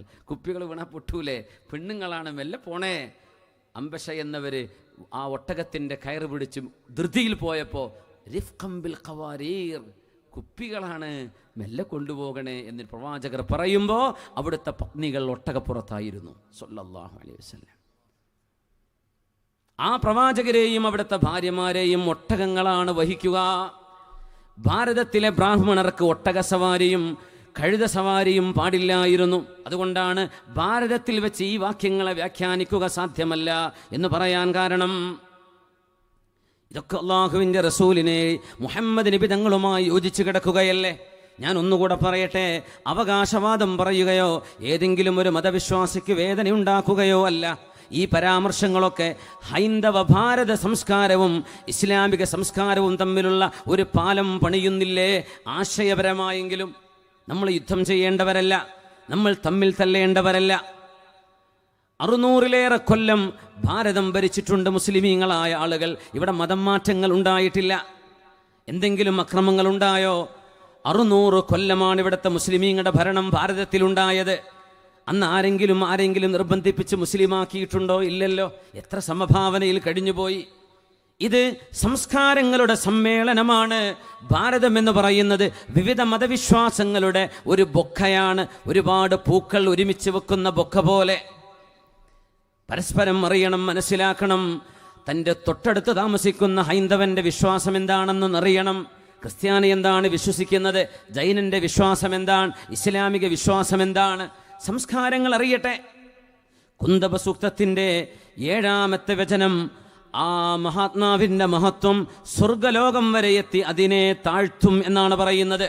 ഇത് മുഹമ്മദ് റസൂലുള്ളാഹി സ്വല്ലല്ലാഹു അലൈഹി വസല്ലം തങ്ങളുടെ മഹത്വം ഉയർത്തി കാണിക്കുകയാണ്. അല്ലെങ്കിൽ സ്വർഗലോകം വരെ പ്രവാചകർ സഞ്ചരിക്കുന്ന മിഅ്റാജ് എന്ന് പറയുന്ന യാത്രയെക്കുറിച്ചല്ലയോ ഈ പറയുന്നത്?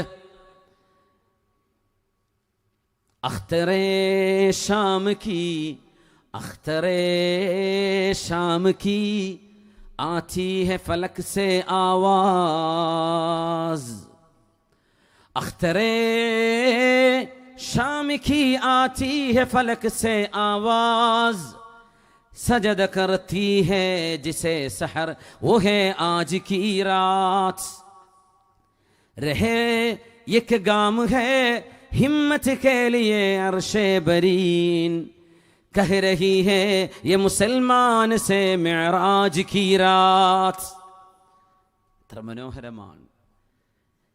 അഖ്തറേ ഷാം കി ആതി ഹെ ഫലക് സേ ആവാസ്, അതിദൂരങ്ങളിൽ കിടക്കുന്ന വിദൂര നക്ഷത്രങ്ങൾ വിളിച്ചു പറയുകയാണ്. സജദ കർത്തി ഹെ ജിസേ സഹർ ഓ ഹേ ആജ് കീ രാത്, പ്രഭാതത്തിന് വേണ്ടി തലേ രാത്രിയിലെ നക്ഷത്രഗോളങ്ങൾ ഏതൊരു പ്രഭാതത്തിന് വേണ്ടി സാഷ്ടാംഗം നമിക്കുന്നുവോ ആ ഒരു രാത്രിയാണിത്. രഹേ ഇക് ഗാം ഹേ ഹിമ്മത്ത് കേലിയേ അർശേ ബരീൻ. സർവേശ്വരനായ അല്ലാഹുവിൻ്റെ അർശ് എന്ന് പറയുന്ന അധികാരത്തിൻ്റെ പീഠം, ആ അർശിലേക്ക് ഒരു കാല് വെക്കേണ്ട ദൂരമേ ഉള്ളൂ എന്ന് മനോധൈര്യമുള്ള വിശ്വാസ വെളിച്ചമുള്ളവർക്ക് ഈ രാത്രി വിളിച്ചു പറയുന്നുണ്ട്. ഓഹേ ആജ് കീ രാത്, ഈ മെഹറാജിൻ്റെ രാവ് അതാണ് പറയുന്നതെന്ന് ഇഖ്ബാലിൻ്റെ പരാമർശങ്ങളിലൂടെ പറയുന്ന മെഹറാജ് മുഹമ്മദ് റസൂലുള്ളാഹി തങ്ങളുടെ ആകാശയാത്രയാണ്. ആ യാത്രയെക്കുറിച്ചല്ലേ ആ പ്രവാചകന്റെ മഹത്വം സ്വർഗലോകം വരെ എത്തി അതിനെ ഉയർത്തും.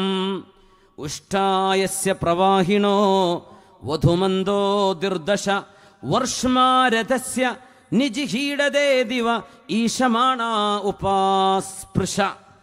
എത്ര മനോഹരമാണിതൊക്കെ. എട്ടാമത്തേത് ഈ കുന്തബ സൂക്തത്തിലെ 3-ാമത്തെ മന്ത്രത്തിൽ ഋഷിയുടെ പേര് പറഞ്ഞിട്ടുണ്ട്, മാമാ ഋഷി. ആരാണ് ഈ മാമാ ഋഷി? മാമാ ഋഷി മഹാമദ് എന്ന് വേദങ്ങൾ പറഞ്ഞ ആ മഹാമദ് എന്ന് പറയുന്ന മുഹമ്മദ് പ്രവാചകനാണോ? ആരാണ് ഈ മാമാ ഋഷി? ഭാരതീയ പുരാണങ്ങളിൽ ഒരിടത്തും മാമാ ഋഷി എന്ന പേരുള്ള ഒരു ആചാര്യനെ കുറിച്ച് പരാമർശം തന്നെയില്ല. അതുകൊണ്ട് തന്നെയാണ് ഭാരതീയ ചരിത്രത്തിൽ മാമാ ഋഷിയെ അന്വേഷിക്കുന്നത് അർത്ഥശൂന്യമാണ്, കിട്ടില്ല. മുഹമ്മദ് ആ വാക്കുകൾ നമ്മൾ ഭാഷയിലേക്ക് മറ്റു ഭാഷകളിലേക്ക് മാറുമ്പോൾ മന്ത്രദഷ്ടാവായ ഋഷി മാമാ ഋഷി എന്നുകൊണ്ട് വിവേക്ഷിച്ചത് പ്രവാചകർ മുഹമ്മദാണോ സ്വല്ലല്ലാഹു അലൈഹി വസല്ലം എന്ന് ന്യായമായും നമ്മൾ സംശയിക്കുകയാണ്. സെമിറ്റിക് നാമങ്ങൾ ഭാരതീയ ഭാഷകളിലേക്ക് പരാവർത്തനം ചെയ്യുമ്പോൾ മഹാനായ നൂഹ് നബിയുടെ പേരായിരിക്കണം മനൂഹ് എന്ന് പറയുന്നതാണോ മനുവന്ത പുണ്യവാളൻ എന്ന് ഭാരതീയ സംസ്കാരത്തിൽ പഠിച്ച ചരിത്രകാരന്മാർ പണ്ഡിതന്മാർ സംശയിക്കുന്നുണ്ട്. മനുവാണോ നൂഹ്? എന്ന് പറഞ്ഞത് ബഹുമാനത്തിന് സൂചിപ്പിക്കുന്നതാണ്. അതാണോ നൂഹ് നബിയെ കുറിച്ചാണോ എന്ന് പറയുന്ന പരാമർശങ്ങളുണ്ട് നമ്മുടെ ഭാരതീയ വേദങ്ങളെക്കുറിച്ചുള്ള പഠനങ്ങളിൽ. അതുകൊണ്ട് മാമാ ഋഷി എന്ന് പറയുന്നത് മുഹമ്മദ് നബി തങ്ങൾ എന്ന അള്ളാഹുവിൻ്റെ ദിവ്യദൂതനെ കുറിച്ചാണോ എന്നൊരു സംശയം ഇവിടെ അവതരിപ്പിക്കുകയാണ്. 9-ാമത്തേത് അഥർവവേദം പറയട്ടെ, മാമാ ഋഷിക്ക് നൽകപ്പെടുന്നതായി ഈ കുന്തബ സൂക്തത്തിൻ്റെ ആദ്യത്തിൽ പറയുന്നത് 10 ചതുരങ്ങളാണ്. 10 ചതുരങ്ങൾ. ദശസ്രജ. എന്താ ഈ 10 ചതുരങ്ങൾ എന്ന് പറയുന്നത്? ഏതാണ് ഈ 10 ചതുരങ്ങൾ?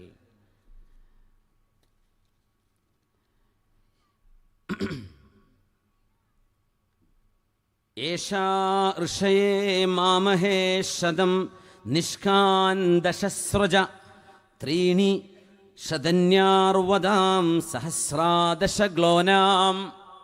ഏതാണ് ഈ 10 ഹാരങ്ങൾ എന്ന് പറയുന്നത്? ദശസ്രജ എന്ന പ്രയോഗത്തിന് 10 ഹാരങ്ങൾ, അലങ്കാരമായി ചാർത്തുന്ന മാല, ഹാര പോലെ, അല്ലെങ്കിൽ 10 ചതുരങ്ങൾ എന്ന് പറയാൻ പറ്റും. ആരാണ് ഈ 10 ചതുരങ്ങൾ? മാമാ ഋഷി എന്ന മുഹമ്മദ് നബി തങ്ങൾക്ക് നൽകപ്പെടുന്ന 10 മാലകൾ ഏതാണ്? 10 ചതുരംഗങ്ങൾ ഏതാണെന്ന് ചോദിച്ചാൽ നമുക്കറിയുമല്ലോ, പ്രവാചകരുടെ പ്രബോധനത്തിന് താങ്ങും തണലുമായി നിന്ന 10 മഹാന്മാരായ സുഹാബിമാർ, അവരെയാണ് അശറത്തുൽ മുബശ്ശരീൻ എന്ന് പറയുന്നത്. അവർ 11 അല്ല, 20 അല്ല, 10 പേരാണ്. മാമ്പുസുരിതങ്ങൾ ثم الرضا عن أبي بكر وعن عمر وعن علي وعن عثمان ذي الكرم. ചൊല്ലിക്കോളൂ, മൗലായ സല്ലി വസല്ലിം ദായിമൻ അബദാ ഖൽഖി കുല്ലിഹിം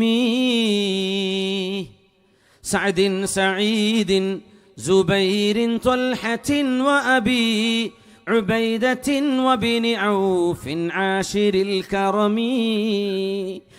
المولاي صل وسلم دائما أبدا على حبيبك خير الخلق كلهم ആ മാമാർഷി എന്ന മുഹമ്മദ് പ്രവാചകർക്ക് നൽകപ്പെടുന്ന ദശസ്രജ എന്ന് പറയുന്ന തൻ്റെ കൂടെ ഹബീബിൻ്റെ കൂടെ എല്ലാ ത്യാഗങ്ങളിലും കൂടെ നിന്ന 10 സ്വഹാബിമാർ, സ്വർഗം കൊണ്ട് സന്തോഷവാർത്ത അറിയിക്കപ്പെട്ട ആളുകൾ. അവരുടെ പേരുകളാണ് ഇമാം ബൂസീരി തങ്ങൾ അവരുടെ കാവ്യത്തിലൂടെ പറഞ്ഞത്. ബൂസീരി ഇമാമിൻ്റെ മഖാമുള്ളത് അലക്സാൻഡ്രിയയിലാണ്. മഹാനായ അബുൽ അബ്ബാസ് മിർസി തങ്ങളുടെ മഖാമിൻ്റെ തൊട്ടിപ്പുറത്ത്. ഇന്ന് ചെന്നാൽ കാണാൻ കഴിയും. ഇമാം ബൂസീരി തങ്ങൾ അന്ത്യവിഷമം കൊള്ളുന്നു. ലോകം മുഴുവൻ പാടിപ്പുകഴ്ത്തുന്ന ഹബീബിൻ്റെ അപദാനങ്ങൾ വാഴ്ത്തുന്ന ആലാപനത്തിൻ്റെ പരിശുദ്ധമായ ബുർദ ലോകത്തിന് സമ്മാനിച്ച ഇമാമുന ബൂസീരി. ثم الرضا عن أبي بكر وعن عمر أبو بكر عمر رضي الله عنهما وعن علي وعن عثمان ذي الكرم. عثمان النبر عليان النبر سعد بن أبي وقاص سعيد بن زيد رضي الله عنه سعيد زبير طلحة وأبي عبيدة. طلحة തങ്ങളെ, അബൂ ഉബൈദ തങ്ങളെ, സുബൈർ എന്നവരെ ആഷിരിൽ കറമി, മഹാന്മാരായ 10 പേർ. അതല്ലേ 10 ചതുരംഗം, അതല്ലേ 10 ഹാരങ്ങൾ, അതല്ലേ 10 ഹാരങ്ങൾ. മാമാർഷിക്ക് നൽകപ്പെട്ട പ്രവാചകരുടെ അനുയായികളിൽ നിബിതങ്ങൾ പേരെടുത്തു പറഞ്ഞ 10 പേർ ഒരു സദസ്സിൽ വെച്ചുകൊണ്ട് നിബിതങ്ങൾ ഉമറും ഫിൽ ജന്ന, അബൂബക്കറും ഫിൽ ജന്ന, ഉസ്മാനും ഫിൽ ജന്ന, അലിയും ഫിൽ ജന്ന, വതുൽഹതു ഫിൽ ജന്ന, വസുബൈറും ഫിൽ ജന്ന, വഅബൂ ഉബൈദത്തും ഫിൽ ജന്ന, വസഅദും ഫിൽ ജന്ന, വസഈദും ഫിൽ ജന്ന എന്ന് നിബിതങ്ങൾ ഓരോരുത്തരെയും 10 പേരെ പേരെടുത്ത് സ്വർഗം സമ്മാനിച്ച ഹബീബിൻ്റെ ഉച്ചകൂട്ടുകാരായ 10 പേർ. അവരായിരിക്കാമോ ഈ 10 ഹാരങ്ങൾ എന്ന് പറയുന്നത്? നമുക്കറിയില്ല. നമ്മൾ പഠനത്തിന് വേണ്ടി വഴിതെളിക്കുകയാണ്. താല്പര്യമുള്ള ആളുകൾ ഈ വിഷയങ്ങളുടെ വ്യാഖ്യാനങ്ങൾ പഠിക്കട്ടെ. ഹൈന്ദവ സംസ്കാരത്തിൻ്റെ ഭാഗമായ ഹൈന്ദവ മതത്തിൻ്റെ ആണിക്കല്ലുകളായ 4 വേദഗ്രന്ഥങ്ങളിലെ അഥർവവേദത്തിലെ കുന്തപ സൂക്തങ്ങളാണിത്. 10 ഹാരങ്ങൾ നൽകപ്പെടും. കഴിഞ്ഞില്ല. ഇനി പറയാൻ പോകുന്നത് മാമാർഷിക്ക് നൽകപ്പെടുന്നതായി പിന്നീട് പറയുന്നത് 100 സ്വർണ്ണ നാണയങ്ങളാണ്. 100 സ്വർണ്ണ നാണയങ്ങൾ. ഇത് വേദമാണ്. വേദവാക്യങ്ങളെ വ്യാഖ്യാനിക്കപ്പെടേണ്ടതുണ്ട്. അതർഹിക്കുന്ന വേദപണ്ഡിതന്മാർ അതിനെ വ്യാഖ്യാനിക്കണം. സ്വർണം കൊണ്ടുദ്ദേശിക്കുന്നത് എല്ലാവിധ പ്രയാസങ്ങളും അതിജീവിക്കാൻ കഴിയുന്ന, എല്ലാ പീഡനങ്ങളെയും അക്രമങ്ങളെയും അതിജീവിക്കാൻ കഴിയുന്ന ആത്മീയ ശക്തിയെ സൂചിപ്പിക്കാനായിരിക്കണം സ്വർണം എന്ന് പറഞ്ഞത്. നോക്കണം, മക്കായിലെ കടുത്ത പരീക്ഷണങ്ങൾ സഹിക്കവയ്യാതെ വന്നപ്പോൾ അള്ളാഹുവിൻ്റെ റസൂൽ അവിടുത്തെ അനുയായികളോട് അലൈക്കും ബിൽ ഹബശ, നിങ്ങൾ എത്യോപ്യയിലേക്ക് പോയിക്കോളൂ അനുയായികളെ. നിങ്ങൾ മക്കയിൽ നിന്നാൽ മക്കക്കാരായ ആളുകൾ നിങ്ങളെ വധിച്ചു കളയും. അതുകൊണ്ട് എത്യോപ്യയിൽ ക്രിസ്ത്യാനിയായ നീതിമാനായ ഒരു ഭരണാധികാരിയുണ്ട്. ആ രാജാവിൻ്റെ സവിധത്തിൽ, ആ രാജാവിൻ്റെ നാട്ടിൽ ആരോടും അനീതി നൽകപ്പെടുകയില്ല, അനീതി ചെയ്യപ്പെടുകയില്ല. നിങ്ങൾ എത്യോപ്യയിലേക്ക് രക്ഷപ്പെട്ടോളൂ എന്ന്. അന്നത്തെ എത്യോപ്യയുടെ പേര് ഹബ്ഷ എന്നാണ്, അല്ലെങ്കിൽ അബിസീനിയ എന്നാണ്. അബിസീനിയയിലേക്ക് പ്രവാചകർ തങ്ങളുടെ അനുയായികളിൽ ആദ്യകാലത്തെ ഏറ്റവും കൂടുതൽ കഷ്ടപ്പാട് അനുഭവിക്കുകയും അതിൻ്റെ അതിജീവനത്തിനായി യാത്ര ചെയ്യാൻ പ്രവാചകർ പറഞ്ഞയക്കുകയും ചെയ്ത സ്വഹാബിമാരുടെ എണ്ണം 100 എന്നതാണ് ഏറ്റവും വലിയ അത്ഭുതം. 100 പേരാണ് എത്യോപ്യയിലേക്കുള്ള ഒന്നാമത്തെയും രണ്ടാമത്തെയും ഹിജ്റയിലായി പോയത്. ഏകദേശം 100 പേര് കൃത്യമല്ലേ? മാമാ ഋഷിക്ക് നൽകപ്പെടുന്ന, മുഹമ്മദ് പ്രവാചകർക്ക് നൽകപ്പെടുന്ന ആ 100 സ്വർണ്ണ നാണയങ്ങൾ പ്രവാചകരുടെ കൂടെ പ്രതിസന്ധികളെ അതിജീവിക്കാൻ കഴിയുന്ന ഈ 100 പ്രവാചകരുടെ അനുയായികളായ സ്വഹാബിമാരല്ലയോ? അവരിലുണ്ട് ജഅഫർ ഇബ്നു അബീ ത്വാലിബ് റളിയല്ലാഹു അൻഹു, പ്രവാചകരുടെ മൂത്താപ്പയുടെ മകൻ അബൂ ത്വാലിബ് എന്നവരുടെ മകൻ ജഅഫർ എന്നവര്. അവരാണല്ലോ നജാഷി രാജാവിൻ്റെ കൊട്ടാരത്തിൽ ചെന്നുകൊണ്ട് ഇസ്ലാം എന്താണ് ഇസ്ലാം വരുത്തിയ മാറ്റമെന്ന് രാജാവിൻ്റെ മുമ്പിൽ ഉച്ചൈസ്തരം വളരെ മനോഹരമായ ഒരു ലഘു പ്രഭാഷണം ചെയ്ത് മുസ്ലിമീങ്ങളുടെ സ്ഥാനം, അവരുടെ ആശയം എന്താണെന്ന് രാജാവിനോട് സമർപ്പിച്ചു കൊടുത്ത പ്രഭാഷണം ജഅഫർ ഇബ്നു അബീ ത്വാലിബ് തങ്ങളുടെ ഹ്രസ്വമായ വളരെ മനോഹരമായ പ്രഭാഷണം ഇന്ന് ചരിത്രത്തിൻ്റെ ഭാഗമാണ്. ചരിത്രത്തിലെ മോസ്റ്റ് എലക്വൻ്റ് സ്പീച്ചസ് ആണ്. വളരെ മനോഹരമല്ലേ ഈ ആശയങ്ങൾ? മാമാർഷിക്ക് നൽകപ്പെടുന്ന 100 സ്വർണ്ണ നാണയങ്ങൾ സ്വർണം പോലെ തങ്കമല്ലേ ഹബീബിന്റെ സ്വഹാബിമാർ. 100 ആളുകളല്ലേ ആ കഷ്ടപ്പാടുകളെ അതിജീവിച്ചുകൊണ്ട് ആദ്യത്തെ പലായനം ചെയ്തത്. അത് കഴിഞ്ഞു. ഇനി മാമാ ഋഷിക്ക് നൽകപ്പെടുന്ന ഹാരങ്ങളും സ്വർണ്ണ നാണയങ്ങളും കഴിഞ്ഞ് 300 അറബി കുതിരകളെ കുറിച്ചാണ് പറയുന്നത്. എത്ര വലിയ അത്ഭുതമാണ്, എത്ര വലിയ അത്ഭുതമാണ് ഈ പറയുന്നത്. ഏഷാ ഋഷയേ മാമഹേ ശതം നിഷ്കാന്തശസ്രജ ത്രീണി ശതാന്യാർവദാം സഹസ്രാദശഗ്ലോനാം. ആ പ്രവാചകർക്ക് 300 അറബി കുതിരകൾ സമ്മാനിക്കും. മാമാ ഋഷിക്ക് ഞാൻ പ്രവാചകൻ എന്ന് പറഞ്ഞു പോകുന്നതിൽ ഹൈന്ദവ സഹോദരന്മാർ ക്ഷമിക്കണേ, ഈ പദപ്രയോഗങ്ങൾ ഭാരതത്തിൽ വിശദീകരിക്കാൻ കഴിയില്ല. ഇത് ഭാരതീയർക്ക് ഹൈന്ദവ സംസ്കാരത്തിൻ്റെ ആണിക്കല്ലായ വേദഗ്രന്ഥമാണ്. പക്ഷേ കുന്തവ സൂക്തം വ്യാഖ്യാനിക്കാൻ ഭാരതത്തിൽ നിന്നുകൊണ്ട് കഴിയില്ല. അതിന് അറേബ്യയുടെ ചരിത്രം മനസ്സിലാക്കുമ്പോഴാണ് കുന്തവ സൂക്തം വ്യാഖ്യാനിക്കാൻ കഴിയൂ. ആ മാമാ ഋഷിക്ക് നൽകപ്പെടുന്ന 300 അറബി കുതിരകളുണ്ട്. 300 അറബി കുതിരകൾ എന്തിനാ സൂചിപ്പിക്കുന്നത്? യുദ്ധങ്ങളെയാണ് സൂചിപ്പിക്കുന്നത്. അല്ലാഹുവിൻ്റെ റസൂലിൻ്റെ കൂടെ ആദ്യ യുദ്ധമായ ബദരീങ്ങളുടെ മഹത്വം എത്രയാണ്. മജ്ലിസുൻ നൂറിൻ്റെ വാർഷികമാണിത്. ബദരീങ്ങളുടെ നാമം ഉച്ചരിച്ച് വിശുദ്ധ ഖുർആൻ ഓതിയിട്ട് ആ മഹാത്മാക്കളെ മുൻനിർത്തിയിട്ട് പ്രാർത്ഥിക്കുന്ന പ്രാർത്ഥന സർവശക്തനായ റബ്ബിൻ്റെ മുമ്പിൽ ഏറ്റവും സ്വീകാര്യമാണെന്ന് പണ്ഡിതമതം പഠിപ്പിച്ചതിൻ്റെ പേരിൽ മജ്ലിസുൻ നൂറുകൾ നമ്മുടെ നാടുകളിൽ നടന്നുകൊണ്ടിരിക്കുന്നു. ബദറിൻ്റെ ചരിത്രമാണത്. ബദറിലെ ശുഹദാക്കളെയാണ് നമ്മൾ അനുസ്മരിക്കുന്നത്. ബദറിലേക്ക് ഹബീബിൻ്റെ കൂടെ പോയവർ ആരാണ്? എത്ര പേരുണ്ട്? 313 സ്വഹാബിമാർ അല്ലേ? ആ 313 സ്വഹാബിമാരിൽ ബദർ യുദ്ധത്തിൽ പങ്കെടുത്ത 313 സ്വഹാബിമാരുടെ കൂട്ടത്തിൽ അവിചാരിതമായ കാരണങ്ങളാൽ യുദ്ധം ചെയ്യാൻ കഴിയാതെ വന്ന 8 പേരുണ്ട്. 8 സ്വഹാബിമാർക്ക് യുദ്ധം ചെയ്യാൻ കഴിഞ്ഞിട്ടില്ല. അപ്പോൾ എത്ര പേരായി? 313-ൽ 8 പോയാൽ 303 കഴിഞ്ഞു. യുദ്ധം ആരംഭിക്കുന്നതിന് മുമ്പ് കൊല്ലപ്പെട്ട 8 പേര്, ബാക്കി 5 പേർ. യുദ്ധം ആരംഭിക്കുന്നതിൻ്റെ മുമ്പ് കൊല്ലപ്പെട്ടുപോയ ഒരു സ്വഹാബിയുണ്ട്. പിന്നെ ബാക്കിയുള്ളത് 4 ചെറിയ കുട്ടികളാണ്, 4 ബാലന്മാർ. അവരൊരു യോദ്ധാവ് എന്ന് പറയാൻ കഴിയില്ലല്ലോ. അവർ യുദ്ധം ചെയ്യാൻ വന്നവരാണ്, ശത്രുക്കളോട് പോരടിക്കാൻ വന്നവരാണ്.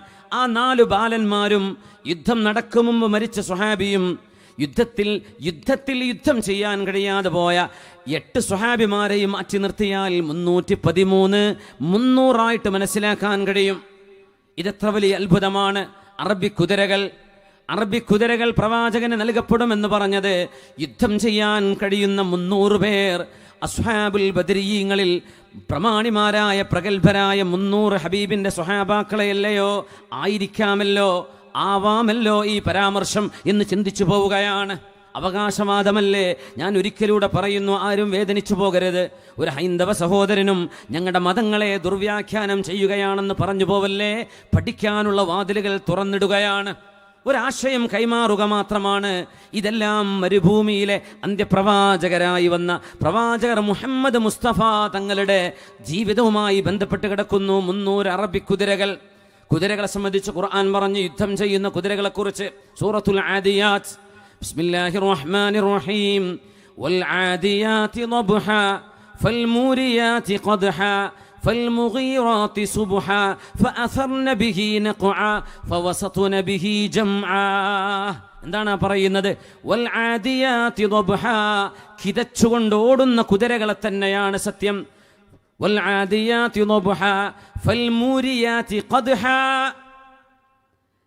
പാറകളുടെ മീതെ കുളമ്പടിക്കുമ്പോൾ തീപ്പൊരി പാറിച്ച് ഓടുന്ന കുതിരകളെ തന്നെയാണ് സത്യം. ഫൽമുഗീറാത്തി സുബ്ഹാ, പ്രഭാത സമയത്ത് യുദ്ധക്കളത്തിലേക്ക് എടുത്തു ചാടുന്ന കുതിരകളെ തന്നെയാണ് സത്യം. ഫഅഥർന ബിഹി നഖഅ, അങ്ങനെ പൊടി പടർത്തുന്ന പൊടി പാറ്റി ഓടുന്ന കുതിരകളെ തന്നെയാണ് സത്യം. ഫവസതുന ബിഹി ജംഅ, ശത്രുക്കളുടെ മധ്യത്തിലേക്ക് എടുത്തു ചാടുന്ന യുദ്ധങ്ങളിലേക്ക് ഓടുന്ന അറബി കുതിരകളെ തന്നെയാണ് സത്യം. അതുകൊണ്ടാണ് 300 അറബി കുതിരകൾ എന്ന് പറയുന്ന പരാമർശം പ്രവാചകന്റെ കൂടെ യുദ്ധത്തിനിറങ്ങിയ ബദരീങ്ങളായ 300ഓളം വരുന്ന സ്വഹാബിമാരെ കുറിച്ചാണോ എന്ന് നാം ഇവിടെ ചേർത്ത് വായിക്കുകയാണ്. അവസാനമായി മാമാ ഋഷിക്ക് നൽകപ്പെടുന്നത് 10,000 പശുക്കളെയാണ്. ഏതാണ് ഈ 10,000 പശുക്കള്? എന്താണ് ഈ പശു കൊണ്ട് ഉദ്ദേശിക്കുന്നത്? 10,000-ഓളം വരുന്ന സ്വഹാബിമാർ, 10,000 സ്വഹാബിമാരാണ് മക്ക വിജയം നടക്കുമ്പോൾ അള്ളാഹുവിൻ്റെ റസൂലിൻ്റെ കൂടെ മദീനയിൽ നിന്ന് മക്കയിലേക്ക് യാത്ര ചെയ്ത മക്ക വിജയം, ഫത്ഹ് മക്ക എന്ന് പറയുന്ന ഹിജ്റയുടെ 8-ാമത്തെ വർഷം നടന്ന മക്കയെ ജയിച്ചടക്കിയ സംഭവത്തിൽ ഹബീബിൻ്റെ കൂടെ മദീനയിൽ നിന്ന് എത്ര പേരാണ് മക്കയിലേക്ക് ഹബീബിൻ്റെ കൂടെ മാർച്ച് ചെയ്തത് എന്ന് നോക്കിയാൽ, ചരിത്രം എടുത്തു നോക്കിക്കോളൂ, നിങ്ങൾ പഠിച്ചു നോക്കിക്കോളൂ. ഹബീബിൻ്റെ കൂടെ യാത്ര ചെയ്തത് 10,000 ഓഫ് സെയിൻസ്, 10,000 പരിശുദ്ധാത്മാക്കൾ, 10,000-ഓളം പരിശുദ്ധാത്മാക്കൾ എന്ന് ബൈബിൾ പറഞ്ഞ The Lord came on Sinai, shined on Seri. He came forth from Mount Paran. He came with 10,000 of saints. 10,000 പരിശുദ്ധാത്മാക്കൾ. പശുക്കൾ എന്ന പദപ്രയോഗം അവിടെ യുദ്ധത്തിനെല്ലാവരും വന്നത്. അവിടെ യുദ്ധമുണ്ടായില്ല. ശാന്തന്മാരായിട്ട് സ്വഹാബിമാർ ആരെയും തെറി വിളിച്ചുകൊണ്ടല്ല അവർ മുദ്രാവാക്യം വിളിച്ചത്. അവരുടെ മുദ്രാവാക്യം ശാന്തമായിരുന്നു. ജാ അൽ ഹഖു വസഹഖൽ ബാതിലു ഇന്നൽ ബാതില കാന സഹൂഖാ. ജാ അൽ ഹഖു, ഹഖ് വന്നിരിക്കുന്നു, സത്യം വന്നിരിക്കുന്നു. വസഹഖൽ ബാതിലു, ബാതിലും അനാശാസങ്ങളും അധർമ്മവും ഇല്ലായ്മ ചെയ്യപ്പെട്ടിരിക്കുന്നു. ഇന്നൽ ബാതില കാന സഹൂഖാ, അസത്യം ലോകത്ത് ഇല്ലാതെ പോവുക തന്നെ ചെയ്യും എന്ന വിശുദ്ധവാക്യം ശാന്തമായി ഉച്ചരിച്ചു വന്ന ആളുകൾ ഹബീബിൻ്റെ കൂടെ വന്നവരെ 10,000-ആണ്. എന്തൊക്കെ പറഞ്ഞു ഇപ്പോൾ വേദങ്ങളിൽ? ഹബീബിൻ്റെ 4 ഖുലഫാ ഉർ റാഷിദുകളെ പറഞ്ഞു, അശറത്തുൽ മുബശ്ശരീങ്ങളെ പറഞ്ഞു, എത്യോപ്യയിലേക്ക് പോയ 100-ഓളം സ്വഹാബിമാരെ കുറിച്ച് പറഞ്ഞു, ബദറിലേക്ക് വന്ന 300-ഓളം സ്വഹാബിമാരെ കുറിച്ച് പറഞ്ഞു. ഫത്ഹ് മക്കയാണ് ഇസ്ലാമിക ചരിത്രത്തിലെ ഏറ്റവും സ്ഥാനീയമായ സംഭവം. ഇദാ ജാഅ നസ്റുല്ലാഹി വൽ ഫത്ഹ് ورأيت الناس يدخلون في دين الله أفواجا فسبح بحمد ربك واستغفره ഇന്നഹു കാന തവ്വാബാ. നബിയേ, അല്ലാഹുവിൻ്റെ സഹായവും ആ മഹാവിജയവും വന്നാൽ, ഇദാ ജാഅ നസ്റുല്ലാഹി വൽ ഫത്ഹ്, ആ ഫത്ഹ് അല്ലയോ ഫത്ഹ് മക്ക. ആ മക്കയിലേക്ക് വന്നത് 10,000 പശുക്കളാണ് എന്ന് നാം ഓർക്കണം. ഗൗ എന്ന് പറഞ്ഞാൽ, ഗോ എന്ന് പറഞ്ഞാൽ പശുവാണ്. ഗോമാംസം, പശുമാംസം എന്നല്ലേ പറയാ. ഗോ എന്ന് പറഞ്ഞാൽ പശുവാണ്. കാരണം 3 ശതാന്യർവദാം സഹസ്രാദശഗ്ലോനാം, 10,000 ഗോക്കളെ, 10,000 പശുക്കളെ. ഗോ എന്ന് പറഞ്ഞ പശു എന്ന വാക്കുണ്ടാകുന്നത് ഗൗ എന്ന് പറയുന്ന എന്ന ധാതുവിൽ നിന്നാണ്. ഗൗ എന്ന് പറയുന്നത് ആര്യന്മാരുടെ യുദ്ധത്തെ സംബന്ധിച്ചുള്ള പരാമർശമാണ്. ഗൗ എന്ന് പറഞ്ഞാൽ യുദ്ധത്തിൽ പോവുക എന്നാണ് അർത്ഥം. ഗൗ, യുദ്ധത്തിൽ പോവുക. ആര്യന്മാർ ഭാരതത്തിൻ്റെ ആദ്യകാല നിവാസികൾ, ആര്യന്മാർ യുദ്ധത്തിൽ പോയിരുന്നത് പശുക്കളെ സ്വന്തമാക്കാനായിരുന്നു അന്ന് യുദ്ധങ്ങളുണ്ടായത്. ആര്യയുദ്ധങ്ങൾ അങ്ങനെയാണ് ഉണ്ടായത്. അതിൻ്റെ പ്രധാന ലക്ഷ്യം പശുക്കളെ കൈവശം വെക്കലായിരുന്നു. അതിൻ്റെ പേരിൽ ഗൗ, യുദ്ധത്തിന് പോവുക എന്ന ആ ഗൗ എന്ന പദപ്രയോഗത്തിൽ നിന്നാണ് ഗോ, പശു എന്നർത്ഥം വരുന്ന വാക്കുണ്ടാകുന്നത്. 10,000 പശുക്കൾ, അവർ യുദ്ധത്തിന് പോകാൻ കഴിയുന്നവർ. ഒരു യുദ്ധമുണ്ടായാൽ പ്രവാചകരെ സംരക്ഷിക്കാൻ അവരെ ഒരുക്കമായിരുന്നല്ലോ. അങ്ങനത്തെ 10,000 പേര് പശു എന്നർത്ഥത്തിലും. ആ ഗോ എന്ന വാക്ക് ഉണ്ടായത് യുദ്ധത്തിൽ പോവുക എന്ന ആശയത്തിലാണെങ്കിൽ, പ്രവാചകന്റെ കൂടെ ധർമ്മസമരത്തിലായി ഇറങ്ങിയ 10,000 ആളുകൾ, ഏതർത്ഥത്തിൽ നോക്കിയാലും 10,000 എന്ന് പറയുന്ന പ്രവാചകരുടെ അനുയായികളുടെ എണ്ണം കൃത്യമാണ്. അത് ഇസ്ലാമിക ചരിത്രം മാത്രമല്ല, ബൈബിൾ എടുത്തു നോക്കിയാൽ, ഞാൻ ബൈബിളിൻ്റെ വചനമാണ് നേരത്തെ പറഞ്ഞത്. ഓൾഡ് ടെസ്റ്റ്മെന്റിൽ മൂസാ നബി അലൈഹിസ്സലാമിനോട് ദൈവം തമ്പുരാൻ അല്ലാഹു റബ്ബുൽ ഇസ്സത്ത് പറയുന്ന വചനങ്ങൾ ഇന്നും വായിക്കാൻ കഴിയും. The Lord came on Sinai, ദൈവത്തിൻ്റെ പ്രകാശം സീനാ മലമുകളിൽ പ്രത്യക്ഷമായി. അവിടെയാണ് തൗറാത്ത് ഗ്രന്ഥം അവതരിച്ചത്. ഷൈൻഡ് ഓൺ സേരി, ഫലസ്തീനിലെ സാഈർ മലയിലാണ് ഈസാ നബിക്ക് ഇഞ്ചീൽ എന്ന ഗ്രന്ഥം ലഭിക്കുന്നത്. He came forth from Mount Paran. Paran കുന്നുകളിൽ നിന്നാണ് പ്രവാചകർക്ക് ഖുർആൻ ലഭിക്കുന്നത്. പരശുരാമനിൽ നിന്ന് മലമുകളിൽ വെച്ച് വേദജ്ഞാനം ലഭിക്കും എന്ന് പ്രവാചകരെ കുറിച്ച് പറഞ്ഞ പരാമർശം നമ്മൾ വായിച്ചു വേദത്തിലെ ശ്ലോകത്തിലൂടെ. ആ കുന്നുകൾക്ക് ജൂതമതത്തിൽ പറയുന്ന പേര് പാറാൻ കുന്നുകൾ എന്നാണ്. അതാണ് ജബലുന്നൂർ, അതാണ് പ്രകാശത്തിന്റെ പർവ്വതം എന്ന് പറയുന്നത്. ഇന്നും ആർക്കും ചെന്നാൽ കാണാൻ കഴിയുന്ന മലയാണത്. ആ പർവ്വതത്തിലാണ് ഖുർആൻ അവതരിക്കുന്നത്. പിന്നെ പറഞ്ഞു, he came forth from Mount Paran. He came with 10,000 of saints. Saint എന്ന് പറഞ്ഞാൽ സന്യാസി എന്നാണ്. 10,000 സന്യാസിമാരോടുകൂടെ ആ പ്രവാചകൻ കടന്നു വന്നിട്ടുണ്ട്. എവിടേക്ക്? മദീനയിൽ നിന്ന് മക്കയിലേക്ക്. From his right hand there went a fiery law. ആ പ്രവാചകന്റെ വലതുകൈയിൽ അഗ്നിമയമായ ഒരു നിയമപ്രമാണമുണ്ട്. തീജ്വാലയല്ല, അഗ്നിക്ക് സമാനമായ വളരെ പ്രഭ പരത്തുന്ന ശക്തിയുള്ള ആശയബദ്ധമായ വിശുദ്ധ ഖുർആനുണ്ട് എന്ന പദപ്രയോഗം, അതേ ആശയം 10,000 of saints അതുതന്നെയല്ലേ സഹസ്രാദശ ഗ്ലോനാം 10,000 ഗോക്കൾ എന്ന് പറയുന്നത്. ഇതുകൊണ്ടാണ് കുന്തബ സൂക്തത്തെ സംബന്ധിച്ച് ആർഷഭാരതത്തിലെ പണ്ഡിതന്മാർ ഇത് വളരെ നിഗൂഢമായ ശ്ലോകങ്ങളാണ്, ഇതിൻ്റെ ആശയങ്ങൾ വളരെ നിഗൂഢമാണ്, നമുക്ക് പറയാനും മനസ്സിലാക്കാനും പ്രയാസമുണ്ട് എന്ന് പറയാൻ കാരണം, സഹോദരങ്ങളെ, ശുദ്ധ പ്രവാചകരെ കുറിച്ചാണ് നമ്മൾ മനസ്സിലാക്കുന്നത്. സുഹൃതം ലോകത്തിന് പെയ്തിറങ്ങിയ കാലം മുഹമ്മദ് റസൂലുള്ളാഹി സ്വല്ലല്ലാഹു അലൈഹി വസല്ലം തങ്ങളെന്ന് മുസ്ലിമീങ്ങളെ വിശ്വസിക്കുന്ന അന്ത്യപ്രവാചകൻ ഇസ്ലാമിൻ്റെ പ്രമാണങ്ങളിൽ മാത്രമല്ല നമ്മുടെ ഭാരതത്തിൻ്റെ സംസ്കാരത്തിലും പരിചയപ്പെടുത്തപ്പെട്ട ഒരു പ്രവാചകനല്ലോ എന്ന് നമ്മളിവിടെ മനസ്സിലാക്കേണ്ടതുണ്ട്. വ്യാസമഹർഷിയുടെ പ്രവചനങ്ങളെക്കുറിച്ച് നമ്മൾ കഴിഞ്ഞ വർഷത്തെ പ്രഭാഷണത്തിൽ സൂചിപ്പിച്ചിട്ടുണ്ടായിരുന്നല്ലോ. ഏതസ്മിനന്തരേ മ്ലേച്ഛ ആചാര്യേണ സമന്വിത മഹാമദൈദിഖ്യാത ശിഷ്യശാഖാ സമന്വിതം. അതിനെ സംബന്ധിച്ചല്ല പറയുന്നത്, അത് നമ്മൾ കഴിഞ്ഞ വർഷം പറഞ്ഞു പോയിട്ടുണ്ട്. വ്യാസമഹർഷിയുടെ ഭവിഷ്യൽ പുരാണത്തിലൂടെ പ്രതിസർഗ പർവ്വത്തിൽ കാണ്ഡം 3 അധ്യായം 3 ശ്ലോകം 5 പറയുന്ന, അപ്പോൾ മഹാമദ് എന്ന പേരിൽ വിദേശിയായ ഒരു ആചാര്യൻ തൻ്റെ അനുചരന്മാരോടുകൂടി പ്രത്യക്ഷപ്പെടും. മുഹമ്മദ് നബി തങ്ങൾ വന്നത് 1,23,000 വരുന്ന അനുയായികളോടാണ് പ്രവാചകർ സ്വല്ലല്ലാഹു അലൈഹി വസല്ലം അഭിസംബോധന ചെയ്തത്. ഹജ്ജത്തുൽ വിദാ എന്ന അവസാനത്തെ ഹബീബിൻ്റെ ആ വിടവാങ്ങൽ പ്രഭാഷണത്തിൽ 1,23,000 മഹാമദ ഇതിഖ്യാത ശിഷ്യശാഖാസുമന്വിതം, ശിഷ്യന്മാരോടുകൂടെ വരുന്ന മഹാമദ് പ്രവാചകൻ. ആർഷഭാരതത്തിൽ എവിടെയും മഹാമദ് എന്ന് പറയുന്ന ഒരു ഋഷിയോ മുനിയോ ഒരു ആചാര്യനോ ഒരു അവതാരമോ വന്നിട്ടില്ലല്ലോ.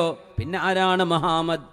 മുഹമ്മദ് നബി തങ്ങളല്ലാതെ മാമാർഷി എന്ന് പറഞ്ഞ പോലെ റസൂലുള്ളാഹി സ്വല്ലല്ലാഹു അലൈഹി വസല്ലം, യാ അയ്യുഹൻ നബി, ഓ നബിയായവരെ, ഇന്നാ അർസൽനാക ഷാഹിദൻ വമുബശ്ശിറൻ വനദീറാ വദാഇയൻ ഇലല്ലാഹി ബിഇദ്നിഹി വസിറാജൻ മുനീറാ.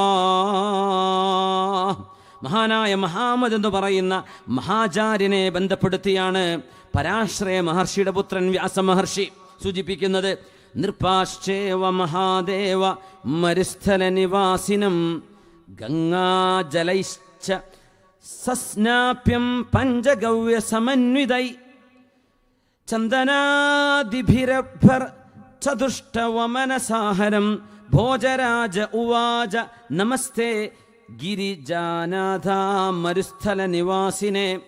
ത്രിപുരാസുരനും അദ്ദേഹത്തെ സ്നാനം ചെയ്യിപ്പിച്ച് മരുഭൂമി നിവാസിയായ ആ മഹാദൈവദൂതനെ നിഷ്കളങ്ക ഭക്തിയാകുന്ന പാരിതോഷികങ്ങൾ അടിയറവെക്കുകയും ഏറ്റവും വലിയ ആദരവ് പ്രകടിപ്പിക്കുകയും ചെയ്തു പറയും. ധാരെക്കുറിച്ച ഒരുപക്ഷെ നമ്മുടെ ചേരമാൻ പെരുമാൾ ആയിരിക്കാമോ, അല്ലാഹു അലം. ഭാരതത്തിലെ കേരളത്തിലെ രാജാവ് ഹബീബിൻ്റെ അരികത്ത് ചെന്ന് ഇസ്ലാം സ്വീകരിച്ചത് ചരിത്രമാണ്. തിരുനബിയുടെ അരികത്ത് ചെന്ന് ഇസ്ലാം സ്വീകരിച്ചിട്ടുണ്ടല്ലോ. ആ രാജാവാണോ ഭോജരാജാവ്? നമുക്കറിയില്ല. പരാമർശം ഇങ്ങനെയാണ്. ഗംഗാജലം കൊണ്ടും പഞ്ചഗവ്യം കൊണ്ടും അദ്ദേഹത്തെ സ്നാനം ചെയ്യിച്ച് മരുഭൂനിവാസിയായ ആ മഹാദൈവദൂതന് നിഷ്കളങ്ക ഭക്തിയാകുന്ന പാരിതോഷികങ്ങൾ അടിയറവെക്കുകയും ഏറ്റവും വലിയ ആദരവ് പ്രകടിപ്പിച്ചുകൊണ്ട് പറയും. ആര്? രാജാവ് പറയും. എന്താ പറയുന്നത്? അല്ലയോ മനുഷ്യരാശിയുടെ അഭിമാനമേ. നബി അഭിസംബോധന ചെയ്യുക. മനുഷ്യരാശിയുടെ അഭിമാനമേ, അറേബ്യ നിവാസി. നോക്കണം, അറേബ്യൻ നിവാസിയാണിതൊക്കെ. ഈ പറയുന്നത് അറേബ്യൻ നിവാസിയാണ്, ഭാരതത്തിലുള്ളതല്ല. അറേബ്യ നിവാസി, അങ്ങയെ ഞാൻ വന്ദിക്കുന്നു. പിശാചിനെ നിഗ്രഹിക്കുവാനായി അങ്ങ് മഹത്തായ ഒരു ശക്തി തന്നെ സംഭരിച്ചു വെച്ചിട്ടുണ്ട്. മ്ലേച്ഛന്മാരായ ശത്രുക്കളിൽ നിന്നെല്ലാം അങ്ങ് സുരക്ഷിതനായിരിക്കുന്നുവല്ലോ. 11 തവണയാണ് ഹബീബിനെ കൊല്ലാനുള്ള വധശ്രമങ്ങൾ ഉണ്ടായത്. 11 തവണ. വല്ലാഹു യഅസിമുക മിനന്നാസ്. നബിയെ, നിങ്ങളെ നാം ശത്രുക്കളിൽ നിന്ന് രക്ഷപ്പെടുത്തുമെന്ന് അള്ളാഹു തന്നെയല്ലേ പറഞ്ഞത്? മ്ലേച്ഛന്മാരിൽ നിന്ന് അങ്ങ് രക്ഷപ്പെടുത്തിയിരിക്കുന്നുവല്ലോ. എന്നിട്ട് ഭോജരാജാവ് പറയും, അല്ലയോ സച്ചിദാനന്ദ സ്വരൂപമേ, ഞാൻ അങ്ങയുടെ ഒരു സേവകൻ മാത്രമാണ്. അങ്ങയുടെ തൃപ്പാദങ്ങളിൽ കിടക്കുന്ന ഒരുവനായി ഈ ഉള്ളവനെ സ്വീകരിച്ചാലും ഞാൻ അങ്ങയുടെ ശിഷ്യനായി മാറിക്കൊള്ളട്ടെ എന്ന് ആ രാജാവ് ചെന്ന് പറയുമെന്ന പരാമർശം. ഇതറിയില്ല. ഭാരതത്തിൽ നിന്ന് പോയ ബാണപ്പെരുമാൾ എന്ന് പറയുന്ന ചക്രവർത്തി പെരുമാളിനെ കുറിച്ചാണോ ഈ പറയുന്നത്? താജുദ്ദീൻ എന്ന പേര് സ്വീകരിച്ച് പ്രവാചകന്റെ സ്വഹാബിയായി മാറിയ ആ സംഭവം അബൂ സഈദുൽ ഖുദ്രി റളിയല്ലാഹു അൻഹുവിലൂടെ നമുക്ക് ഹദീസിലൂടെ റിപ്പോർട്ട് ചെയ്യപ്പെട്ട ആ മഹത്തായ സംഭവത്തിലേക്കുള്ള സൂചനയാണോ ഈ പറയുന്നത്, വ്യാസമഹർഷി പറയുന്നത്? അതുമാത്രമല്ല, വരാനിരിക്കുന്ന ആചാര്യന്റെ അനുയായികളുടെ അടയാളങ്ങളെക്കുറിച്ച് വ്യാദവ്യാസൻ പ്രവചിക്കുന്നുണ്ട്. എന്തൊരു മനോഹരം! വ്യാദവ്യാസൻ പറയുകയാണ്, ലിംഗച്ഛേദി ശിഖാഹീന ശ്മശ്രുധാരി സദൂഷക ഉച്ഛാലബി സർവഭക്ഷി ഭവിഷ്യതി ജനമോം വിനകൗശലം ച വശവസ്തോഷാം ഭക്ഷയാമദാമാം മുസലേനൈവ ച വശവസ്തോക്ഷാം ഭക്ഷയാമദാമാം മുസലേനൈവ സംസ്കാര കുശൈരി ഭവിഷ്യതി തസ്മാൻ മുസലവന്തോഹി ജാതയോ ധർമ്മദൂഷക ഇതി പൈശാച ധർമ്മശ്ച ഭവിഷ്യതി മയാ കൃത. ഈ ശ്ലോകം 25 മുതൽ 28 വരെയുള്ള ശ്ലോകമാണ്. എന്തായി പറയുന്നത്? ഞാൻ അവസാനിപ്പിക്കുകയാണ്. ശ്ലോകം കേട്ട് നിങ്ങളാകെ എന്താ ആകെ അങ്കലാപ്പിലായിപ്പോയോ? ഇഷ്ടമല്ലല്ലോ. നമ്മുടെ എത്രയോ നമ്മുടെ ഹൈന്ദവ സഹോദരങ്ങൾ നമ്മുടെ ഈ പരിപാടിക്കുണ്ട്. പ്രവാചകന്റെ അനുയായികളെ കുറിച്ചാ പറയുന്നത്. ലിംഗച്ഛേദി ശിഖാഹീന. ഇത് വലിയ അത്ഭുതമുള്ള പദപ്രയോഗമാണ്. ഇതൊന്നും ഇന്ത്യയിൽ ആർഷഭാരതത്തിലെ ഒരു അനുയായികളെ കുറിച്ചും പറയാൻ കഴിയില്ല, മുസ്ലിമീങ്ങളെ കുറിച്ചല്ലാതെ. അർത്ഥം പറയാൻ ഒരു സ്വലാത്ത് കൂടെ ചൊല്ലിയിരുന്നാലോ? ഒന്ന് എണ്ണീറ്റ്. കഴിഞ്ഞു. ഇനി അധികമൊന്നുമില്ല, വളരെ പെട്ടെന്ന് അവസാനിപ്പിക്കും. സ്വല്ലു അലൻ നബി മുഹമ്മദിൻ വ ആലി അല്ലാഹുമ്മ സ്വല്ലി അലാ സയ്യിദിനാ മുഹമ്മദിൻ വഅലാ ആലി സയ്യിദിനാ മുഹമ്മദിൻ വബാരിക് വസല്ലിം അലൈഹി. ഒന്നുകൂടെ. അല്ലാഹുമ്മ സ്വല്ലി അലാ സയ്യിദിനാ മുഹമ്മദിൻ വഅലാ ആലി സയ്യിദിനാ മുഹമ്മദിൻ വബാരിക് വസല്ലിം അലൈഹി. ഒന്നുകൂടെ. അല്ലാഹുമ്മ സ്വല്ലി അലാ സയ്യിദിനാ മുഹമ്മദിൻ വഅലാ ആലി സയ്യിദിനാ മുഹമ്മദിൻ വബാരിക് വസല്ലിം അലൈഹി. നമ്മുടെ വാവാട് ഉസ്താദ് അല്ലാഹു ദീർഘായുസ്സും ആഫിയത്തും കൊടുക്കട്ടെ. ഇന്ന് ജീവിച്ചിരിപ്പുള്ള പണ്ഡിത സൂഫി വര്യരിൽ പ്രഗത്ഭനായ മഹാൻ, ആ മഹാനുഭാവൻ്റെ ദുആയും റുഖിയയും മഹാൻ മന്ത്രിച്ചോദിയ തേൻകുപ്പികൾ കുറച്ചേ ഉള്ളൂ. അത് നല്ല ഒരു സംഖ്യ കൊടുത്ത് വാങ്ങിക്കാൻ പറ്റുന്നവരൊക്കെ വാങ്ങിക്കുക. നമ്മുടെ പ്രവർത്തകന്മാർ ഇപ്പോൾ കൊണ്ടുവരും. പറ്റുന്നവരെ നല്ല സംഖ്യ കൊടുത്ത് വാങ്ങിക്കുക. അത് നമ്മുടെ പരിപാടിയിലേക്ക് നമുക്കൊരു സഹായമാകണം എന്ന നിയ്യത്തുണ്ട്. ഇൻഷാ അല്ലാഹ്. അള്ളാഹു അത് വാങ്ങി ഉപയോഗിക്കുന്നവർക്ക് അള്ളാഹു രോഗത്തിന് ശിഫ നൽകട്ടെ.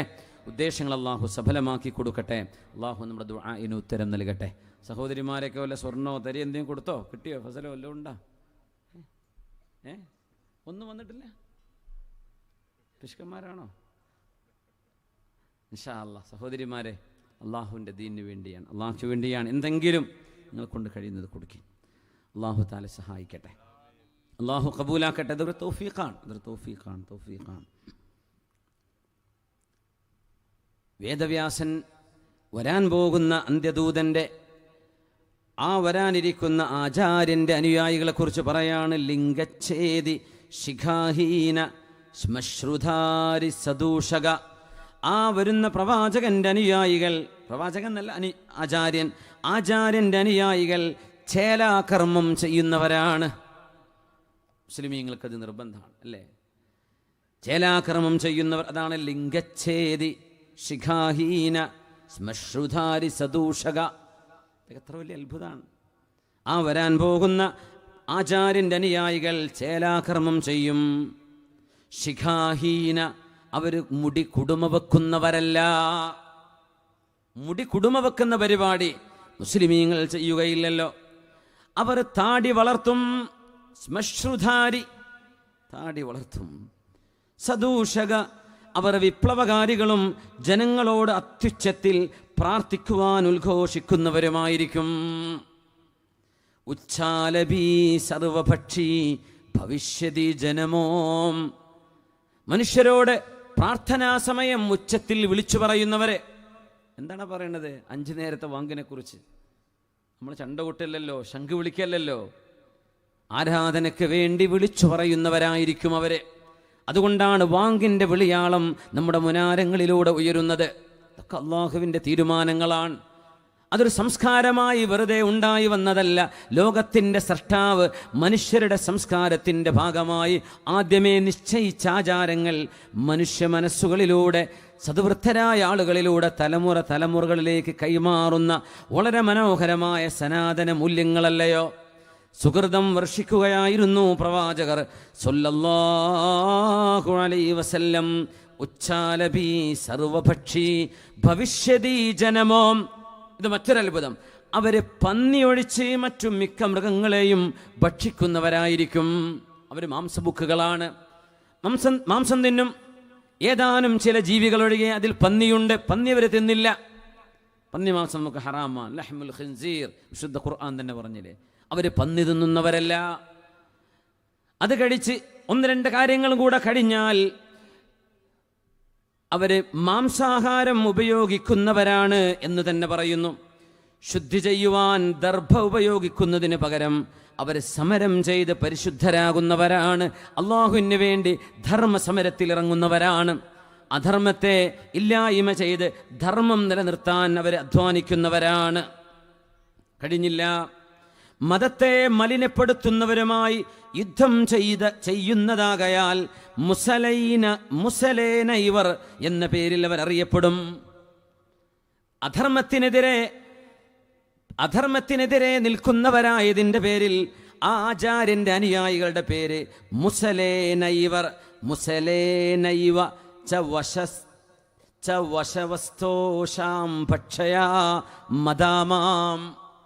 ആ ആചാര്യൻ്റെ അനുയായികൾ അധർമ്മത്തിനെതിരെ പോരാടുന്നവരാണ്. അതിൻ്റെ പേരിൽ അവരുടെ പേര് മുസലേനൈവ എന്നായിരിക്കും. മുസൽമാൻ, മുസ്ലിം എന്ന ഭാഷാ പദപ്രയോഗത്തിൻ്റെ ഭാഷയുടെ വകഭേദമല്ലേ മുസലേനൈവർ. നോക്കണം, ഈ മാംസബുക്കുകളുടെ ആവിർഭാവം എന്നിൽ നിന്നായിരിക്കും എന്ന് സർവേശ്വരനായ തമ്പുരാൻ മനുഷ്യർക്ക് നൽകുന്ന മതമായിരിക്കും ഇതെന്ന ഈ രൂപത്തിൽ ഈ പ്രവചനത്തിൽ പരാമർശിക്കപ്പെട്ടത് മുഹമ്മദ് നബി സല്ലല്ലാഹു അലൈഹി വസല്ലം തങ്ങളും അവിടുത്തെ പരിശുദ്ധരായ അനുചരന്മാരുമല്ലാതെ മറ്റാരാണിത്? അതുകൊണ്ട് പ്രവാചകർ മുഹമ്മദ് നബി സല്ലല്ലാഹു അലൈഹി വസല്ലം തങ്ങൾ ലോകത്ത് കടന്നു വന്ന അന്ത്യപ്രവാചകരാണ്. സ്വച്ഛന്ദ പ്രോച്ഛലൻ മ്ലേച്ഛ തിരിരോദ്ഭേദ സച്ഛവി കൽക്കി വിഷ്ണു പ്രകാശായ പ്രഭാതർക്ക ഇമാസ്തുവ. നിരന്തരമായ ഇരുളിൻ്റെ ചുരുളിൽ നിന്ന്, ഇത് സുകുമാരഴിക്കൊണ്ട് പരിഭാഷ ഇച്ചിരി കട്ടിണ്ടാവും. നിരന്തരമായ ഇരുളിൻ്റെ ചുളുവിൽ നിന്ന് വിശ്വത്തെ വിമോചിപ്പിക്കുന്ന പ്രഭാതാർക്കനെ പോലെ മ്ലേച്ഛദോഷം തീണ്ടാത്ത ശാന്തിസുന്ദരമായ ഒരു ലോകത്തിൻ്റെ ഉദയവുമായി കൽക്കി പ്രത്യക്ഷപ്പെടും. ആ കൽക്കിയാണ് മുഹമ്മദ് നബി തങ്ങളെന്ന് വിശ്വസിക്കുമ്പോൾ എന്ന് വിചാരിക്കാൻ, അനുമാനിക്കാൻ സാധ്യതകൾ ഏറെയാണ്. ലോകത്ത് എല്ലാവിധ വിശ്വം പരിചയപ്പെട്ട എല്ലാ പ്രധാന മതത്തിൻ്റെ ആചാര്യന്മാരും മുഹമ്മദ് നബി തങ്ങളെ മറന്നുകളഞ്ഞിട്ടില്ല. അവരെല്ലാം ആ പ്രവാചകന്റെ സ്ഥാനം ലോകത്തുയർത്തിപ്പിടിച്ചു. ലോകത്തിൻ്റെ വിജയം, സമാധാനം ആ പുണ്യപ്രവാചകനിലൂടെയായിരിക്കും ലോകത്തുണ്ടാവുകയെന്ന് മാലോകരോട് വിളിച്ചു പറഞ്ഞ ഹൈന്ദവ ദാർശനികതയുടെ ഏറ്റവും പ്രകടമായ ആവിഷ്കാരമാണ് നമ്മുടെ ഗ്രന്ഥങ്ങളിലൂടെ, വേദങ്ങളിലൂടെ കടന്നു പോകുമ്പോൾ കാണാൻ കഴിയുന്നത്.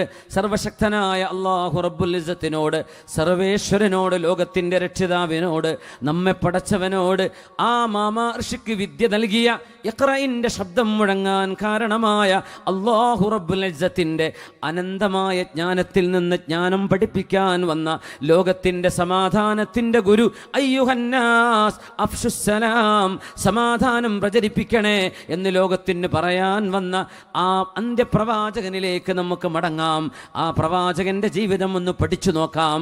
ആ പ്രവാചകൻ ആരായിരുന്നുവെന്നൊന്ന് പരിചയപ്പെടാം. വിശുദ്ധ ഖുർആൻ ആ പ്രവാചകനെ ഒന്നുകൂടെ പരിചയപ്പെടുത്തുന്നു. വമാ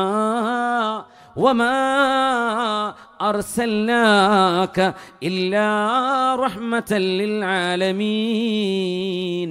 നബിയേ, അങ്ങ് ലോകങ്ങൾക്ക് മുഴുവനും കരുണയാണ്.